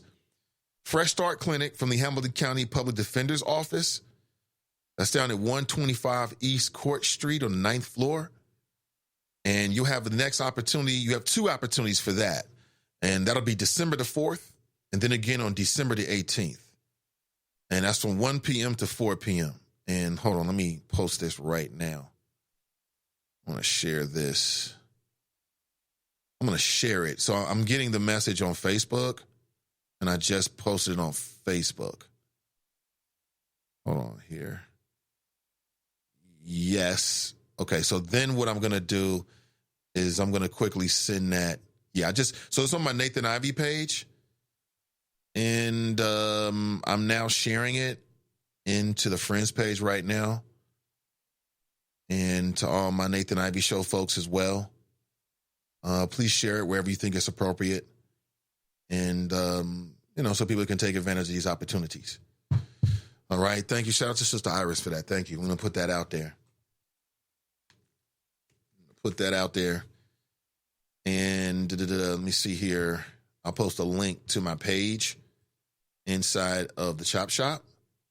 And this is my personal page, and you can check it out as there. So I just posted a link to my page. If we're not already friends, I know many of us already are, and you can check it out for yourself.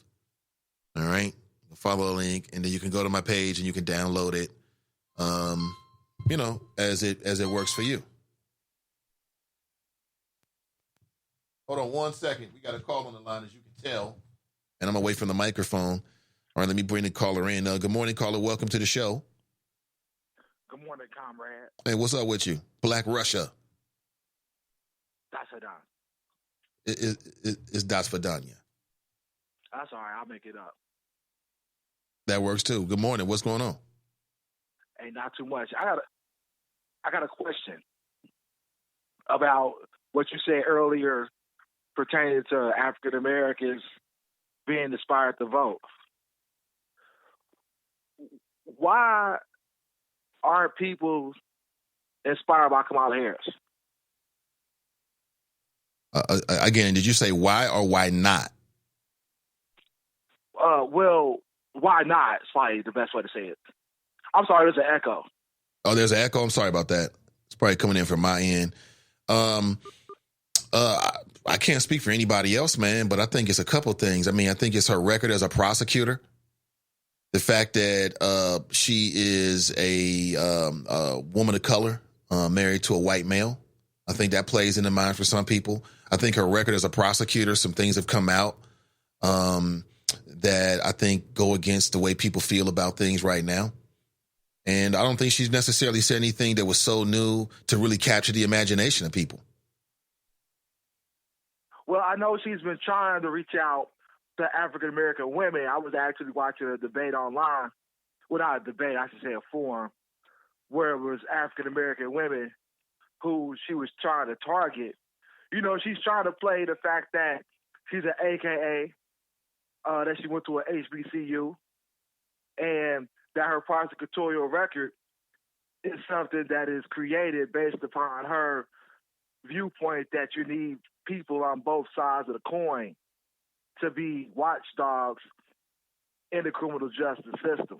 So she's trying. If people listen to her, she's trying to capture the minds and hearts of African Americans, specifically African American women. Because, you know, that was a big deal with Obama.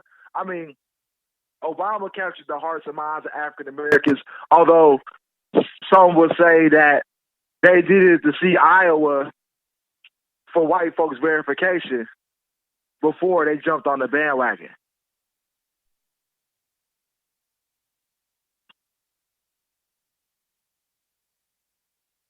Okay. I'm just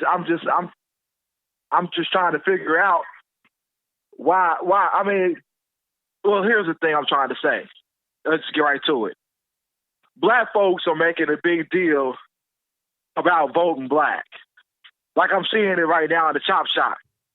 Like with the vice mayor, Charlie Winburn, not necessarily going with the African-American prosecutorial candidates. But they're criticizing them for not going black. So I'm just saying, like, can't that apply to the Kamala Harris situation too, instead of Joe Biden? It could, but, you know, people are going to make their own decisions. So hit me up to what's going on. So were you saying Smithman came out and endorsed somebody? I didn't say that, but apparently, from what I understand, Joe Dieters has a commercial out, and the vice mayor and Charlie Winburn are in the commercial. Have you heard the commercial? I have not. Somebody posted a link in the shop, but I hadn't hit the link. Well, I did try to hit the link, but it didn't take me directly to it. But it's somewhere on YouTube where this is supposedly a commercial. Hold on, I'm looking at it. I'm looking at it right now. Hold on.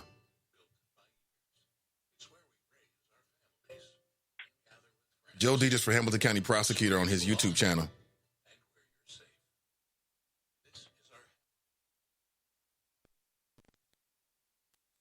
Well, I grew up in an area called Bond Hill. I was very blessed to be born here. I love Hamilton County. My grandfather used to be the sheriff of this county. And I always thought if I could just be half of him, it would be great. I'm proud that we have Joe. He's a stand-up guy. That's Buddy LaRosa. Goodwill of the community. And our Joe Dieters cares about people. His word is his bond. When you're a prosecutor, you make tough. And that was Charlie Winburn and then Christopher Smitherman, who were two black males. What you think is right.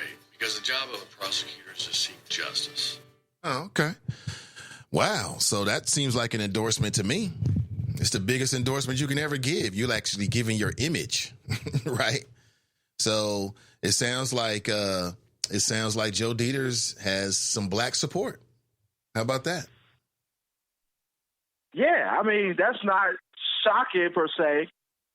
There's going to be some support for, Joe Dieters and the African American community. It's not a monolithic. We're not a lot of monolithic people. But the majority of African Americans do vote Democrat. That's statistics. But when it gets to the general election, it'll be interesting to see how things been. Well, I mean, this is interesting. Like, I'm not surprised about Winburn because we know he's a Republican. And I would imagine he's got a good relationship with Joe Dieters. You know what I'm saying? I think where people are going to it's going to raise some eyebrows is Christopher Smitherman. That's what's going to raise some eyebrows because here's a brother who said he's an independent, but this is surely not like, this is him picking sides. And he's picking sides early because, you got Fanon Rucker, black male. And then you got Gabe Davis, black male. And so people are going to ask, so why would this black man independent choose to support Joe Dieters over either two of these black males? That's a fair question. I think that people have a right to ask the question and draw their own conclusions. We agree. We agree 100%. I agree as well. Now, I plan on participating in the Democratic primary this time around. Although I've been a Republican for some years now. Now, why are you going to participate in the Democrat primary? Because here's the thing that people have to understand about being sophisticated in the game. So in Ohio, you have to choose a party in order to participate in the primary. Now, there's some states like Michigan, there are open primaries where you don't have to choose a party. But Ohio, you have to choose a party. So so we can agree that Trump's going to be the Republican nominee. Oh, yeah, for sure. Statistically. Yeah, no doubt about that. Right. So I want to have a say in who he runs against. So that's my primary reason for pulling the Democratic ballot. Right. So I appreciate you being transparent and being real. Now, and I try to be. And I think that's important for African Americans to do. They have to understand the game. You got to be able to play the game.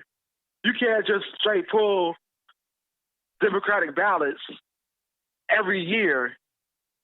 And, like, say, for example, the Democratic president is running for re-election, and you want to have a say in who the Republican is that's going to run against him. So you might want to pull a Republican ballot to influence that election. Yeah. Yeah. I mean, you ain't the first person to ever do that now, but you're right. I get it. I may not be the first person to do it. I know that. But I'm saying I think we need more African Americans to have that perspective and exercise that. Because that's how you have greater influence in the overall process. So you're saying that the next time that there's a Democrat in the White House, when the re-election comes up, that black people should consider jumping over to the Republican primary so they can try to have a say in who's going to go against that Democrat. Is that what you're saying? Right. In the state of Ohio.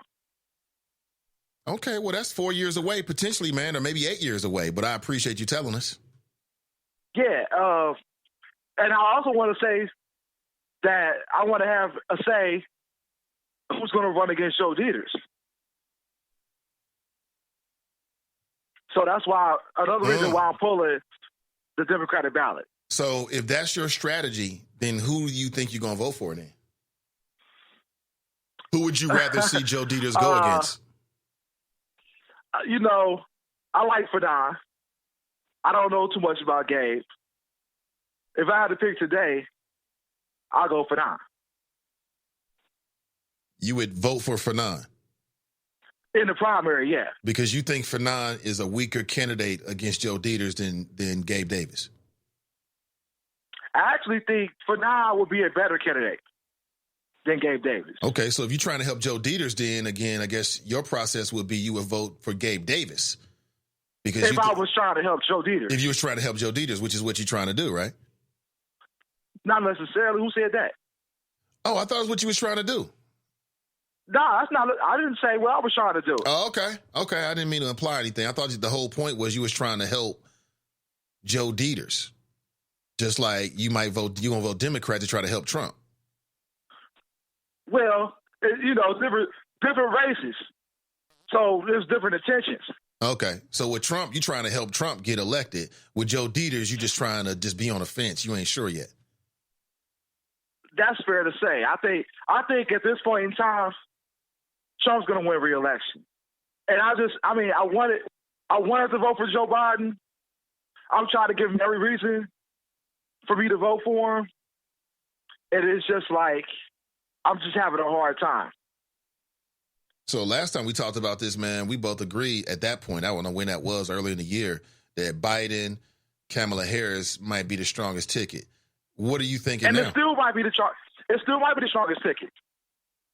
But like you speaking to your points today, it's just uninspiring. Joe Biden he's not doing it.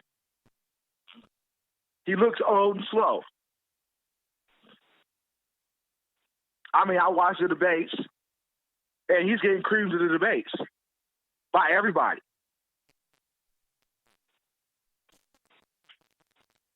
So, I mean, really, truly, the strongest candidate might be Bernie Sanders because he already has a following. And I think majority of African Americans in the country are going to vote down the Democratic ticket anyway. It don't matter if you put up Mickey Mouse.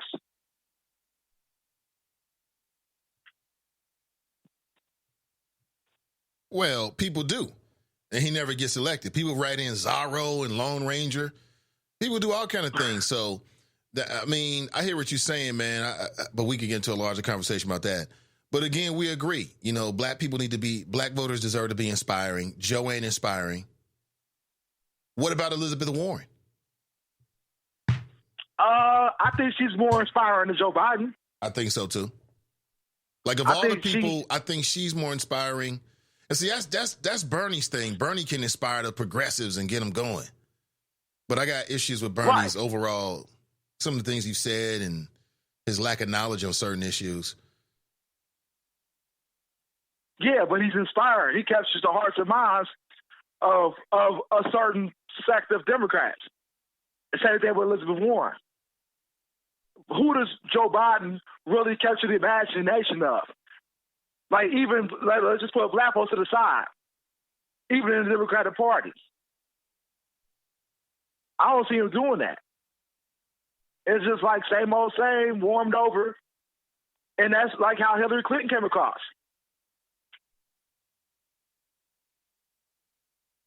He needs to get Obama out here. Right. That would maybe change the game because Obama's a great communicator. And I think he would be able to help Biden capture the hearts and minds of people just based on his rhetoric. Like, Joe Biden just need to step back and let Obama do all the talking, and I think black folks will start lining up, like young and old. Well, maybe but he's not going to do that. Maybe that's the whole card. Yeah, but they're just going to rely on him winning the primary, and then Obama's going to jump out here. Might be too late by then. For the general election. Well, we'll see. Anything else, Black Russia? Lakers are 14-2. They got a soft schedule, looking good out there. LeBron looking real good. But you know what? It's really Anthony Davis. LeBron's playing well because of Anthony Davis. Oh, absolutely. And he says that. Oh, for sure. But, if you playing with a player like Anthony Davis, all you can do is make sure your body right and play your best game. And that's what LeBron's doing. Right. Well, LeBron's been doing that. He's been playing his best game. His body's been right. But the level of talent dramatically increased with Anthony Davis. Oh, yeah. Like, I watching highlights. I haven't seen any games, per se. But Anthony Davis is playing incredible basketball. Yeah. Yeah. Yeah, they look real good together. LeBron trying Danny Green shooting the ball. Yeah, they're looking real good. They got a good shot. It's going to come down to the Battle of L.A. because I think that the champion comes from the West, not the East. The only person I see really bother them in the East is, and I think they messed their team up, is Milwaukee. They let some key players get away. That cat that went to Indiana to the Pacers, Brogdon, they should have kept him. He's a baller. I don't know how you get rid of a guy like that. I mean, he's like one of the best statistical players in the league. You don't let him go. So that might come back to hurt him. The champion comes from the West, and it might be the King. You don't like Philadelphia? I haven't seen enough highlights to really say. I just thought they lost a lot of toughness when they lost the dude that went to Miami. I forget his name. When they lost him. Jimmy Butler. That was your toughness right there. He had all those big shots. You know, you need. I don't see Tobias Harris picking up what he did. So we'll see. Yeah, Tobias Harris is mid-range basketball player. You know, I mean, he's mid-grade. He's not Jimmy Butler. And Jimmy Butler has a championship attitude. You know, one day he'll win a championship. It might be later in his career, but one day he'll win a championship, or he has the potential to. I'll put it that way. I think Ben Simmons got to get better. I can see him win a championship too, man. 6'9", 6'10", with that kind of handle. I mean, that's just incredible to be that tall and be a point guard. That's amazing. Lakers, man. It's all about the Lakers in L.A. The Battle of L.A. will be like second round, Western Conference Final, probably second round, and that's going to be incredible basketball. Should be. Have you seen any Houston highlights? James Harden, man, I don't understand it. You know, I played a little basketball. I thought I was pretty good. Played against some really good players. I don't understand how he's getting past these dudes that fast. It's just amazing. Step back three, skip to my Lou. I mean, he just does whatever he wants to do out there. If he played some defense, man, he'd be one of all-time greats. Right. Incredible. I don't know how they do it. I have no idea how he gets past his man every single time. It don't matter who it is. Leonard. And it makes it look easy. Makes it look easy. Now, part of it is that left hand. He knows how to make people fall asleep with his right and then go left strong. And he'll duck on you either hand. It's just incredible. It's just incredible. Yeah, it's going to be interesting to see. Mm-hmm. But yeah, right now I got to say the Lakers show is back. Yeah, it is. All right, Black Russia. Thanks. Nice hearing from you, man. All right, take it easy. Yeah, most def.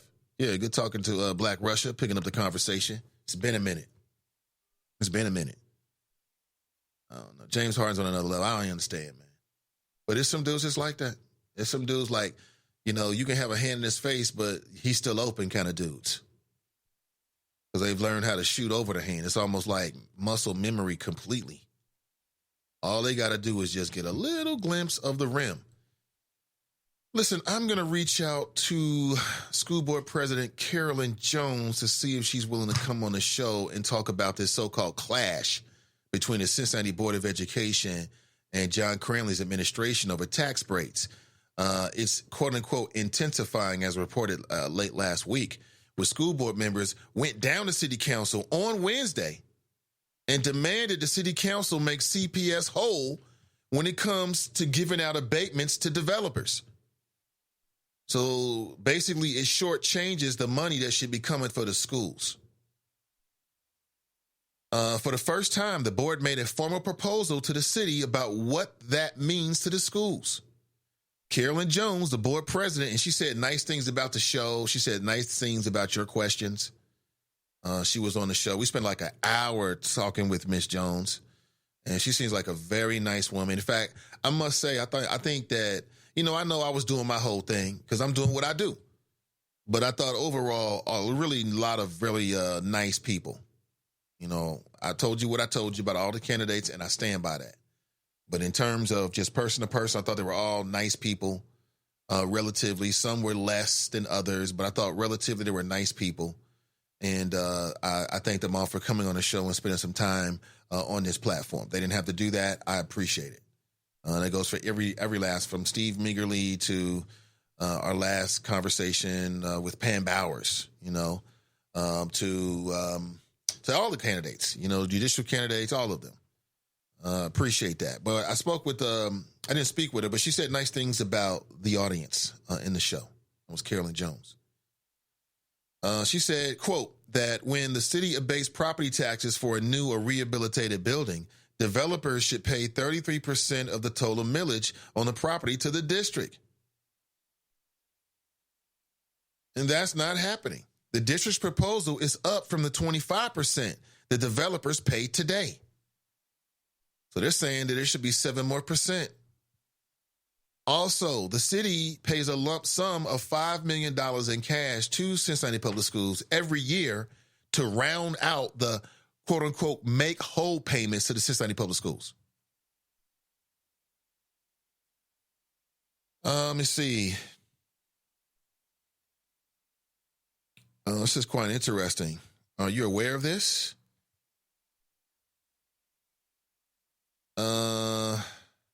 I'm also reading that the abatement issue could be a major one in the 2021 mayoral and council elections. It's still been reported. Now, this is something that was reported as of, this is by Chris Rhetoric, was published on November the 21st. So, going back to, help me with the math real quick, everybody. I think that was Thursday, real quick. And I read the entire article because sometimes you can miss stuff. If you're living in the digital age, never make the mistake of just going by the headlines. Don't do that. Read the entire article. Every bit of it, because sometimes you'll find links, you'll find things that are buried, maybe deep in the article that are very relevant or could even change the perspective against the headline. Especially if you're broadcasting and talking with people. And also watch the fake news. Just because it's posted somewhere, your friend posted, if it doesn't seem like it, if you go to a place and you don't recognize it, here's what you do. Here's how you combat posting fake news. If you come across something and it's from a source that you don't know to be 100% credible, then what you do is you do a Google search of the headline of that article. Why? Well, because if it's credible, and one site reported it, well, Google's going to find other sites of a similar, if not the damn near headline. And then you can just look and see the type of websites that have already reported this to ascertain as to whether this is serious and credible or not. If it's fake news, they'll have a salacious title. You'll Google it, but you won't find any other credible sources with a similar headline. It's because they made it up. There's a lot of clickbait sites out there. They'll say some shit like, Obama dies.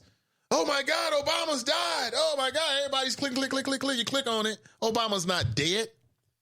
But, they're getting paid either way because they might get 15 million hits before they take it down. They can sell that traffic, and that's why people do that.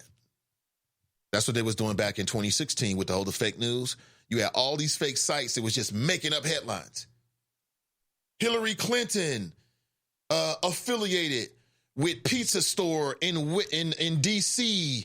Authorities suspect human trafficking is going on, right? They made the whole story up. Put Clinton's name in it and everything. They know it's fake news. Why? Because before they have to take it down, they might get 20 million hits off of it. By then, they can sell the traffic and be on to the next headline. That's going to happen again. And I've just given you the keys on how you can combat getting caught up with the fake news. All you got to do is do a little research. All you got to do is do Google here. Boom, boom, boom, you got it. So Joe Dieters, looks like Joe Dieters is getting an endorsement from Charlie Winburn. I'm not surprised by that. Shout out to Charlie Winburn. If you don't know Charlie Winburn, he's a black male Republican. He's also a pastor. And I believe that Charlie Winburn cares deeply about his community. I believe that. He is a Republican. So obviously his politics are whatever they are. I haven't spoken about him on politics. Matter of fact, I did offer him to come on the show and talk about another issue.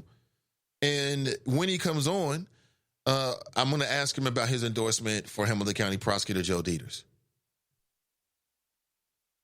It's quite interesting. And see, this is going to send a signal to other black people like, maybe Joe ain't bad. Maybe Joe ain't bad. This is Joe Dieters. I'm on his YouTube page right now. And this is his very first video that was posted 1 week ago. He's got 974 views on this. Pardon me. And this is the very first video. So his very first video, he thought it was important enough to get Charlie Winburn and Christopher Smitherman to say good things about him and basically give him an endorsement.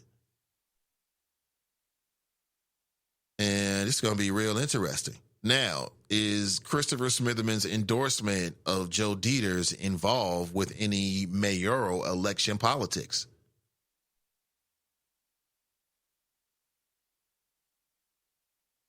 Are we going to see something where it's like you got a white male Democrat candidate running for mayor, supported by the Democrats, and a black male independent/Republican candidate supported by the conservative machine here locally, the Republican machine? That's going to be interesting. What role does this play?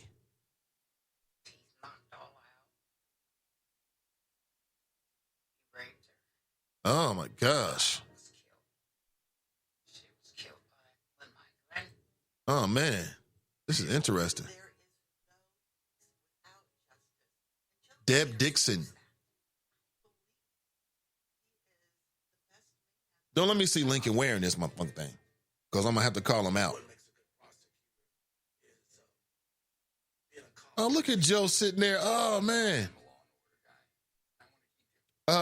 Joe was a joke when it came to the Ray Tensing trial. He was a joke.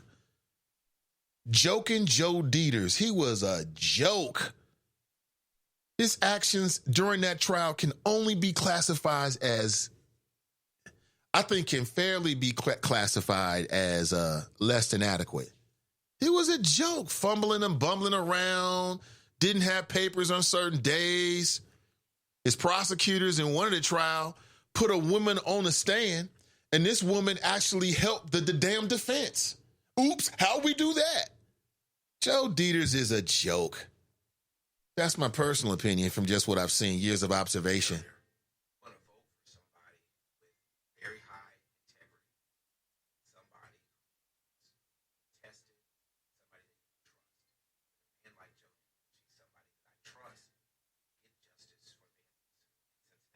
Are these the only two black men in Cincinnati that Joe Dieters knows? As I go through this video, there's no other black men in the video. Well, I'll take that back. There is another black man in the video, and he's a serial killer. Yeah, they got Anthony Kirkland on here. So there's three. Think about this dubious distinction that Mr. Smitherman and Mr. Winburn now share.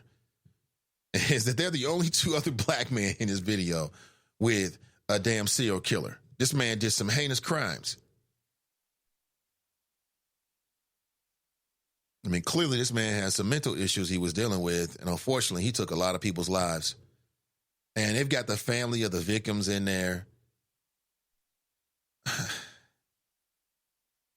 I mean, who know Joe grew up in Bond Hill. Is he still in Bond Hill now? Like, where does Joe Dieters live now? You might have grew up in Bond Hill, but that was probably back when there wasn't a whole lot of black people in Bond Hill.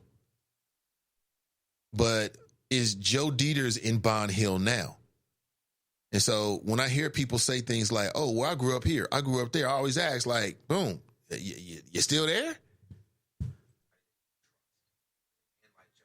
Smitherman says, you need somebody you can trust, a man like Joe Dieters. Hey, man, it is what it is. You know Joe had to get him some black folks to endorse him now. Now, my thing is this. Why do you believe that it was so important in his first campaign video? Because your first campaign video is very important. I don't think that you're wasting time and resources. And if this is your first campaign video, you really want to project your message, who you are, what you're all about, right? Why do you think it was so important for Joe Dieters in his first campaign video to have two black males on there? Well, I think it was two reasons. Two reasons. This is me just spitballing. One is because, well, you got Fanon Rucker, who is a black male. And, it just comes down to the fact that no matter who wins in a Democrat primary, and you also have Gabe Davis, who is a black male as well, no matter who wins in a Democrat primary, it's going to be a black male that Joe Dieters is going up against. And then secondly, you got to have some kind of balance so you don't just have a serial killer and that's the only black male you got in the video. So you had to balance out the negative with the positive, right? We got the good Negroes giving us an endorsement and the bad Negroes that we locking up. We're going to lock these kind of Negroes up. These are the good Negroes that endorse us. The bad Negroes, right? You got to balance it out. Such an important case. Why didn't Dieters prosecute the Tensing trial? He did one and he blew it. Bunky writes, Charlie cares so much about his community, but he voted against Indigenous Peoples Day and he's endorsing Dieters, who purposely tanked the Tensing trial twice. Sister Iris writes, BR, it's great. It's good to hear your voice. It is good to hear his voice. I just let him talk. It was good. He back. Great.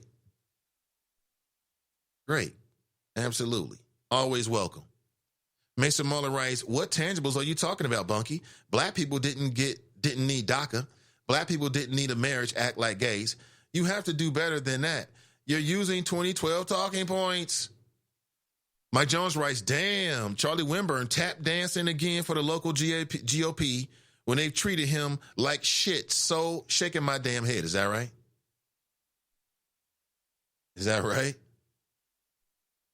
Oh, man. Clue Magic writes, Harden has the rest paid off. His separation move to get his jumper off is a travel.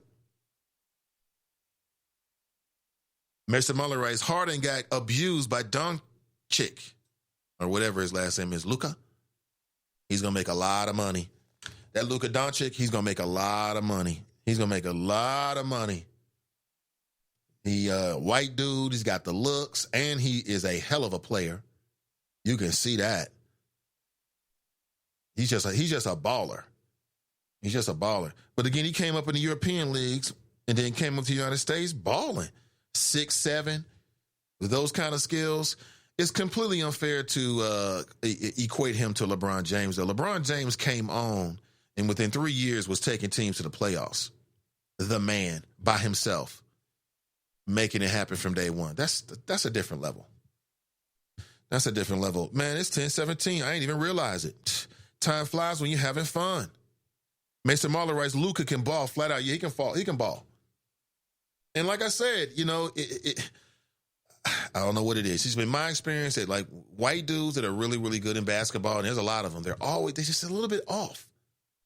Just like basketball players and professional athletes in general, if you look at them, they're off. They're built weirdly, just look a little bit different. And I'm saying better or worse. I'm just saying a little bit off, a little off kilter. Like you look at Larry Bird, he's a little weird looking guy. And you look at Steve Nash, weird looking guy. If you look at all the great white players, they're just a little bit off. And Luka, he fits perfectly. His game is incredible, though. He's going to make a lot of money. Mason Muller writes, hey, Nate, when you run for office, you better not have the drop or the alt middle endorsing you on a Sin Digital video. Exactly. I promise that I won't. Mason Muller writes, Winburn and Smitherman. I dance. See. Mason Muller writes, Luka ain't scared like American white boys. You know what? Maybe that's right. He's not scared. He out there balling. It's fun to watch. Mueller, stop letting Trump scare you into voting for a diet racist. What is Trump going to do to the black community that the other racist president hasn't done to us already? Let the Latinos and Mexicans get 4 more years of smoke. Hashtag build the wall. Hashtag cut the check. Not really build a wall. What? Speaking of walls, Trump has really built his wall, quite honestly. That is crazy. He's got 1,000 views on this, huh? Well, we'll see. I'm sure it'll work. There'll be people who are like, you know what? He's not so bad. And again, I'm not here to tell you that Joe Dieters is bad. I'm just here to give you the facts as I see them. I'll give you my opinion. You make your own decision up as to whether you think you should be the next Hamilton County prosecutor. I'm ready for a change. I'll be honest with you. When it comes to Hamilton County prosecutor, I look at that position as one of the most important. And in my lifetime, I've always had the same type of leadership in that position. And just like we have new refreshing leadership as the clerk of courts with Aftad Porval, even Republicans can't even say anything. He's come into the place, modernized it, updated it, put stuff online that should have been online anyway. You know what I'm saying? I think the same thing will happen if we get a new Hamilton County prosecutor. Number one, I think you're going to get more transparency. And number two, I think you're going to get a more progressive brand of leadership, a more thoughtful brand of leadership, a brand of leadership that's more of a servant brand of leadership. Instead of this whole, white male tyrant routine that Joe Dieters tries to run down for the next, we did that already. Enough with the white male tyrant. We got it. So for me, I'm looking for a change, primarily, specifically in the Hamilton County Prosecutor's Office, but we shall see. Number one, Joe Dieters has name recognition throughout the county. As the Hamilton County prosecutor, what's going to happen? Is there going to be like some big trial and Joe's got to go out there? He's on TV all the time. That's what the Tensing trial was for him. It was an election year campaign. Nothing more. Oh, boy, don't get me started here. Don't get me started talking about your Hamilton County prosecutor.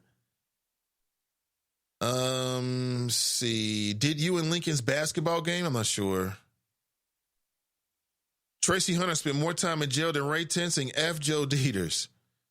Hey, Ray's in the house. Good to see you, Ray. After what Dieters did to Tracy Hunter, how could any local black politician stand with Dieters? Disgusting. Well, that's a really good way of looking at it. And I think it's fair for someone to ask Christopher Smitherman that question. I think that's completely fair.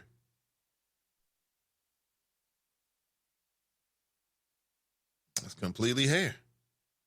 Somebody says BR is helping Dieters. Yeah, I think he is too. He tried to say I'm on the fence with this one, but I think he's helping Dieters too. It'll be interesting. We'll see.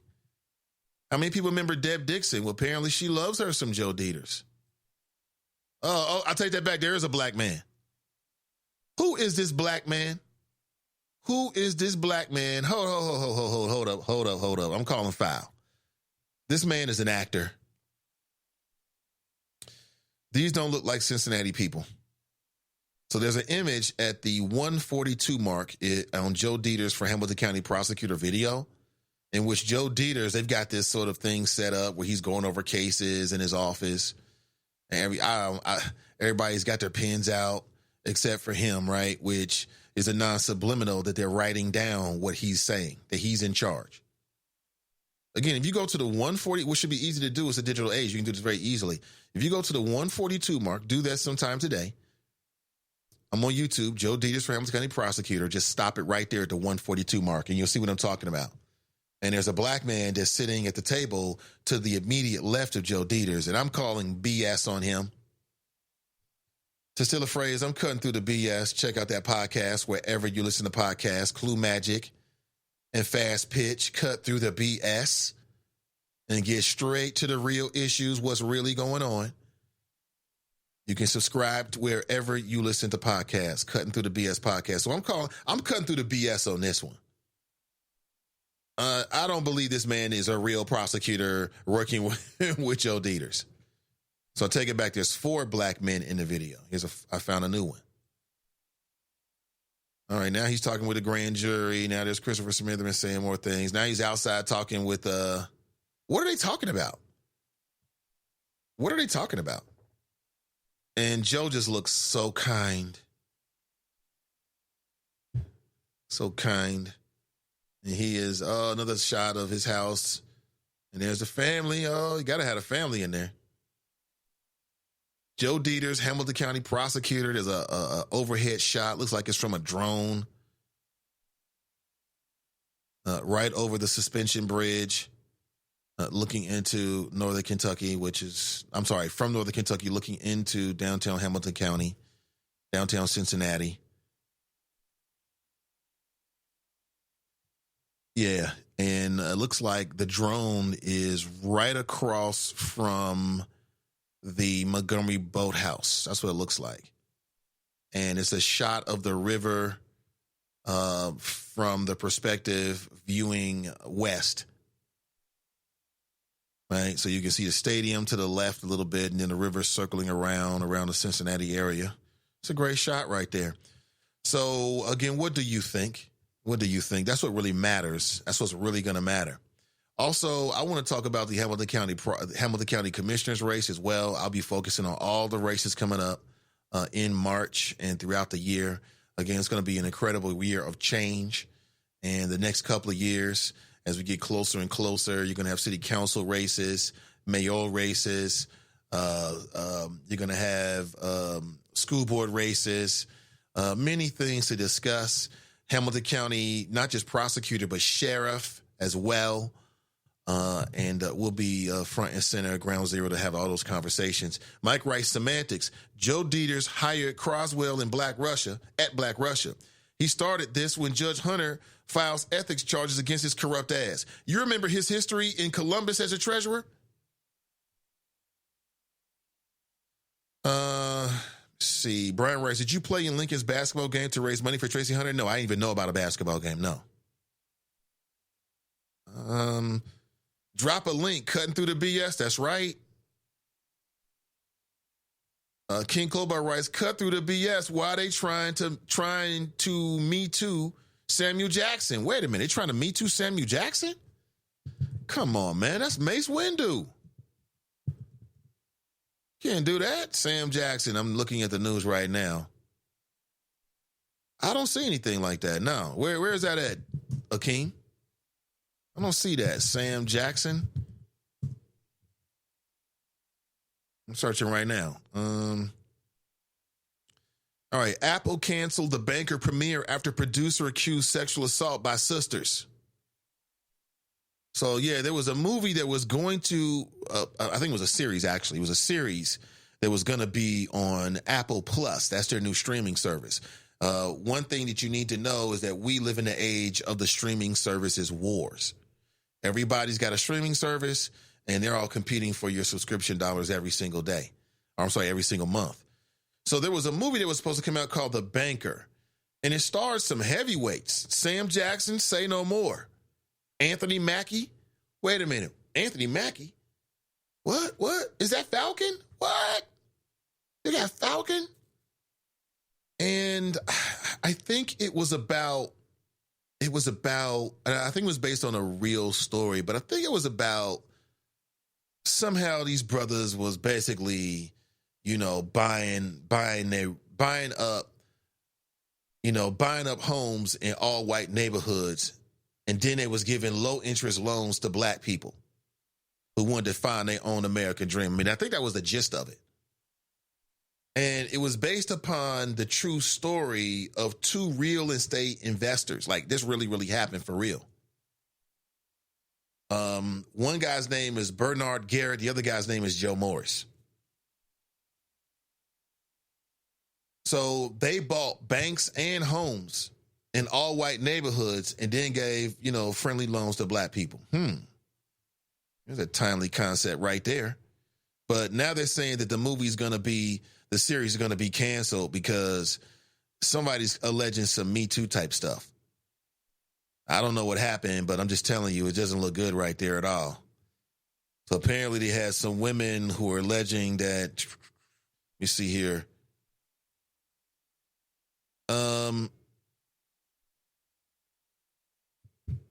Oh man, this is deep. So basically it has nothing to do with Sam Jackson. It has everything to do with the producer. So from what I'm gathering very quickly, as you can tell, I'm actually reading it really right now live. From what I gather, one of the producers, like a week before this was about to hit, it came out that one of the producers was accused of sexually molesting some young girls. I think it was his sisters. And for years and years and years. Like, this hasn't happened recently, as I understand it. This was something that happened back in the day. And it came out right beforehand. But now we're in the era post-Me Too. You never know what's going to happen. They canceled the whole damn series because of it, because this producer is associated on some Roman Polanski type stuff. So that's what the deal is. I don't think it's Sam Jackson. See, I didn't read Sam Jackson himself was caught up in it. And but that's what I got. Hey, listen, thank you so much for being here. I will be back tomorrow morning, bright and early at 8 a.m. All right. Have an excellent day, and we'll talk real soon. I'm Nathan Ivy, and I'm out.